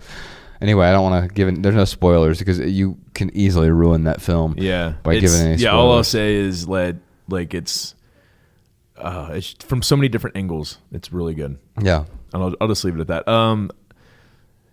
Okay, the two things that have been adding value to my life. I want to be very clear. These are not recommendations because I'm just talking about a couple supplements I've been taking. One of them, Jeff Saris with Spire Media. He, for those of you who don't know who Jeff Saris is, you probably have heard of Spire Media. They're the ones that pretty much make Josh and I's website look beautiful. Yeah. He recommended this, I think it's pronounced Theanine? Theanine? I don't know. Anyways. Theanine? Theanine, maybe that's what it is. That sounds right. So he was basically giving me some like intermittent fasting tips, how to, get some more energy without drinking more coffee. Because I usually, typically what I'll do is have a coffee when I wake up. Yeah. If I'm recording a podcast, I usually will have just only one coffee, but like at home, but I'll stop on the way to get a coffee, or I will go into the break room here, and if they have coffee in there, I will get a cup of that coffee. Sean was getting coffee earlier today, and the placebo in me was like, was that a placebo? Is probably not the right word, but anyway, I got this impulse to be like, oh yeah, coffee, that sounds good. But then I was like, wait a minute, I do not need coffee right now. Right. And it's because of I think. For me, it's because of the theanine. We're going with that. Theanine. Theanine. We're going with that pronunciation. And then I've also been taking... Don't you mean pronunciation? I would hop over this table and kick your ass live on our podcast. Warning, contains violence. I got this recommended from just a doctor down in Hamilton. He was telling me... The musical? No, in Hamilton, Montana. Oh, he's got a practice there, and then he also, I think he has one out in Spokane too. His name is Dr. Matt Schlechten. I don't think he really has anything online, but awesome guy. But he was telling me about how the vast majority of people have a magnesium deficiency, right, and how that contributes to a lot of afternoon drag and energy levels essentially. So he just recommended. He's like, dude, if you're not doing, float tanks and getting the magnesium through the Epsom salt there, or you're not doing Epsom salt baths, I don't have a bathtub, so that's impossible for me. Yeah. He was like, you probably should take a magnesium supplement. Right. So I started taking magnesium glycinate. Glycate? Glycinate. Glycinate. Yeah. Okay. There'll be links to both of these in the show notes, but yeah. Long story short, Helps you sleep for sure. What's that? Helps your sleep out immensely. Yeah. So yeah, it just helps balance your body, I guess. Yeah. Well, it's funny, man. I drink this tea at night, which I've recommended before. It's called it's like caramel bedtime tea. Yogi is the maker of it. I've been drinking that. And the theanine. What does that do? What does theanine do? You said it helps suppress your desire for coffee. Is that all? I have no. Well, you're recommending something you don't. I mean, you're what I'm saying is that taking these two supplements in the morning. I don't need that second cup of coffee. Okay. I probably don't need the first cup of coffee. I just like coffee a lot. Right. It's junk, but I still have it. It is definitely not junk. No, coffee's junk, dude. No, it's not. It absolutely is. I'll put 3 studies in the show notes for you that shows in enhanced cognitive. But you can say that about alcohol too. No, you can't. Yes, alcohol absolutely helps you cardiovascular. I just I'll recommend this documentary too. I just saw it on Netflix. The Truth Behind Alcohol. 100% help. It is having a small bit of alcohol every single day, especially for women over 55 years old. Absolutely. I believe that. I believe that's true. But the other thing too is that there are more healthy ways to get the benefits, is what I'm saying. Not true with caffeine, but you can get straight caffeine. But there are neurocognitive. It's definitely not junk. It is a non-essential. I agree with that. But in terms of coffee, is not an essential. I mean, I can pretend it is because I love coffee that much. but no, I've done a lot of research. We could all live our lives without coffee, and we'd still live healthful, meaningful lives. We could still find a way to totally agree. But that my point is that there are. It's a non-essential, but it can add value to your life. Yeah. It's not junk for me. So yeah, basically those two supplements. It honestly just makes me feel more awake. It helps me. Like added with the alpha brain. Yeah. Like, dude, I just have more energy. So, and that's just me personally. There could be a doctor listening to this right now and like, shoot this down. But even if it's placebo, dude, it's totally working on me. Yeah. Well, and by the way, we are not doctors. No. Before you make any changes to your diet or exercise, consult your physician. Yes, absolutely. I will recommend The Truth Behind Alcohol. It is a really good documentary on Netflix right now. Yeah, I won't spoil it. There's really not that much to spoil, but for the sake of time, I won't sit here and give a synopsis of it. But yeah, check it out. All right, cool. Well, let's move on to our new segment real quick. It's called Weightlifting with the Minimalist. This is where we turn to Twitter. We're at the Minimalist on Twitter, and we ask what physical item is weighing you down recently and why, and then we attempt to help you lift the weight. Hat tip to our friend Malcolm Fontier, who we're actually we're working on this new bag. Everyone's been asking, like, where do I get that bag that's in your documentary? And it's been the bane of my existence for the last couple of years last year since the documentary came out. Everyone's asking. Well, he's bringing that bag back out, and we're helping him make the bag a little bit better. It's called Packed Bags is the name of the new company that he's forming just to bring out. I mean, the bag has been unavailable since 2012. He's doing a Kickstarter this fall on it, and I want to say thanks. He's the one who gave us the idea of doing the weightlifting with the Minimalist segment. If you're interested in that bag, I wrote an essay called Keep Travel Simple. You can read that over at packedbags.com. Now, packed is spelled P-A-K-T, packedbags.com. I've been told that's the Polish word for... What is it? Oh man, I'm blanking on what's the Polish word for. I'm gonna Google it. Yeah, I think it's murder-suicide. No way. No, that's not it. That's a different pact. No, it's packed. P-A-K-T bags.com. And Malcolm has that bag coming out, and I wrote an essay called Keep Travel Simple over there. Anyway, we're going to answer one question here, and then Ryan, we will do a bonus episode strictly for our Patreon supporters, helping a bunch of folks lift the weight over there today. And you'll see that come out in your feed the day after this comes out.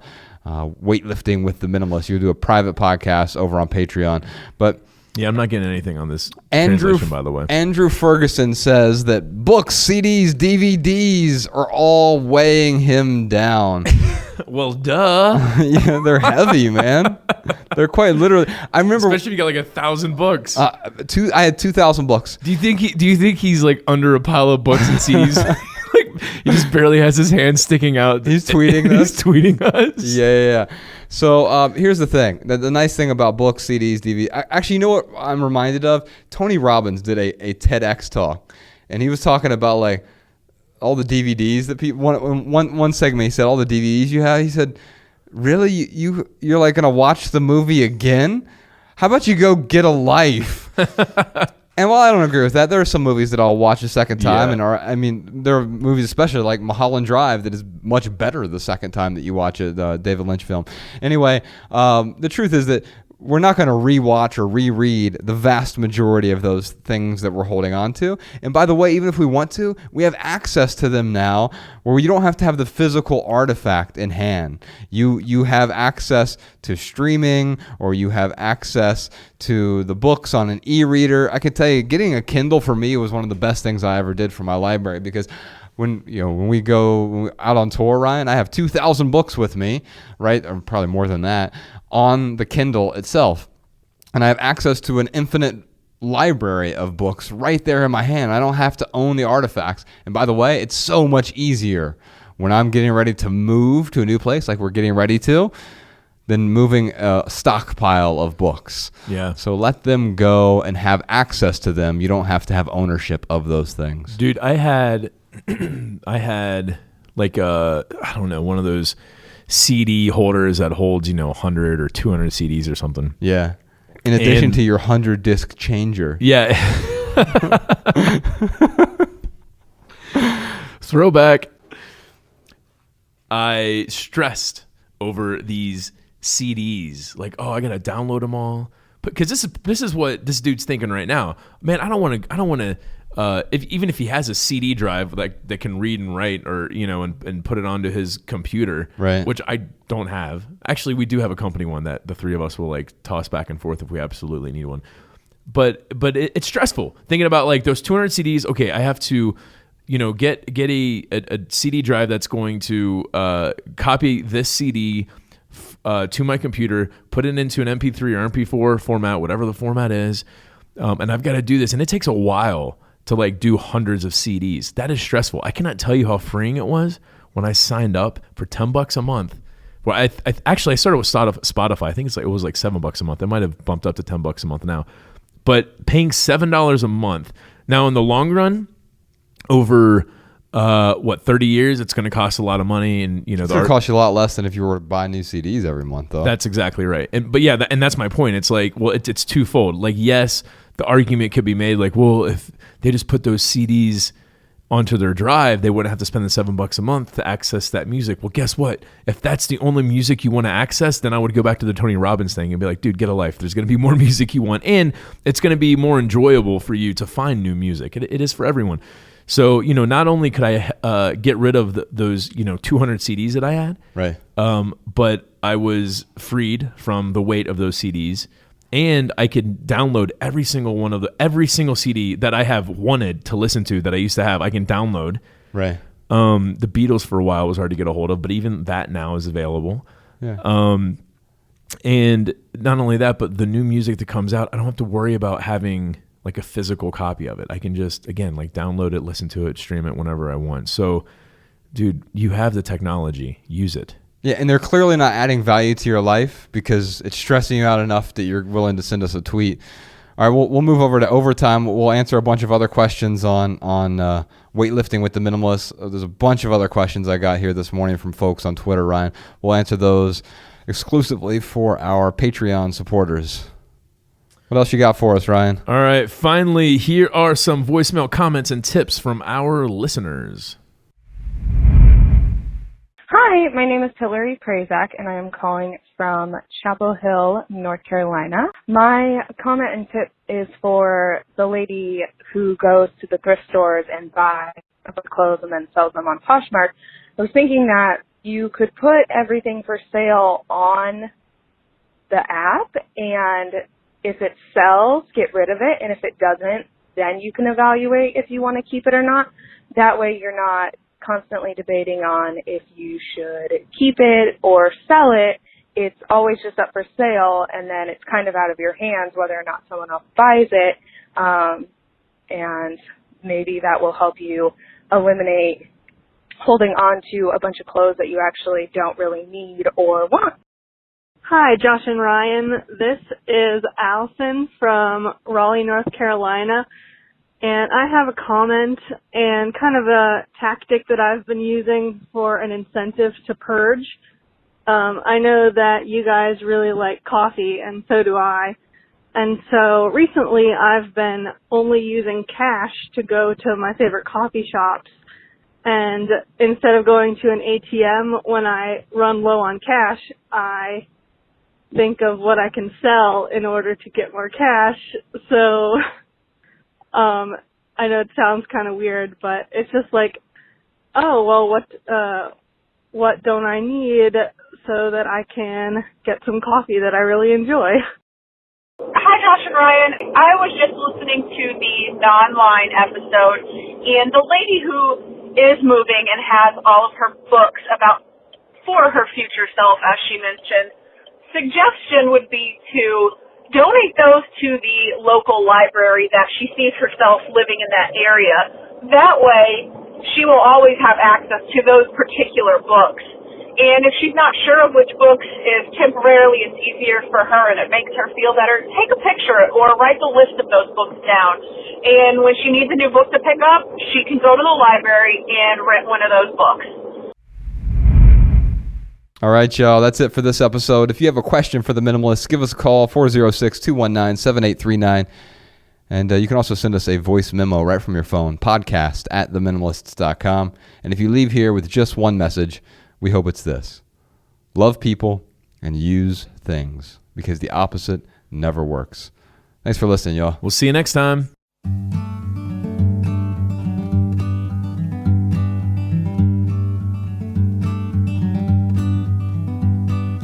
Every little thing you think that you need, every little thing you think that you need, every little thing that's just feeding your greed. Oh, I bet that you'd be fine without it.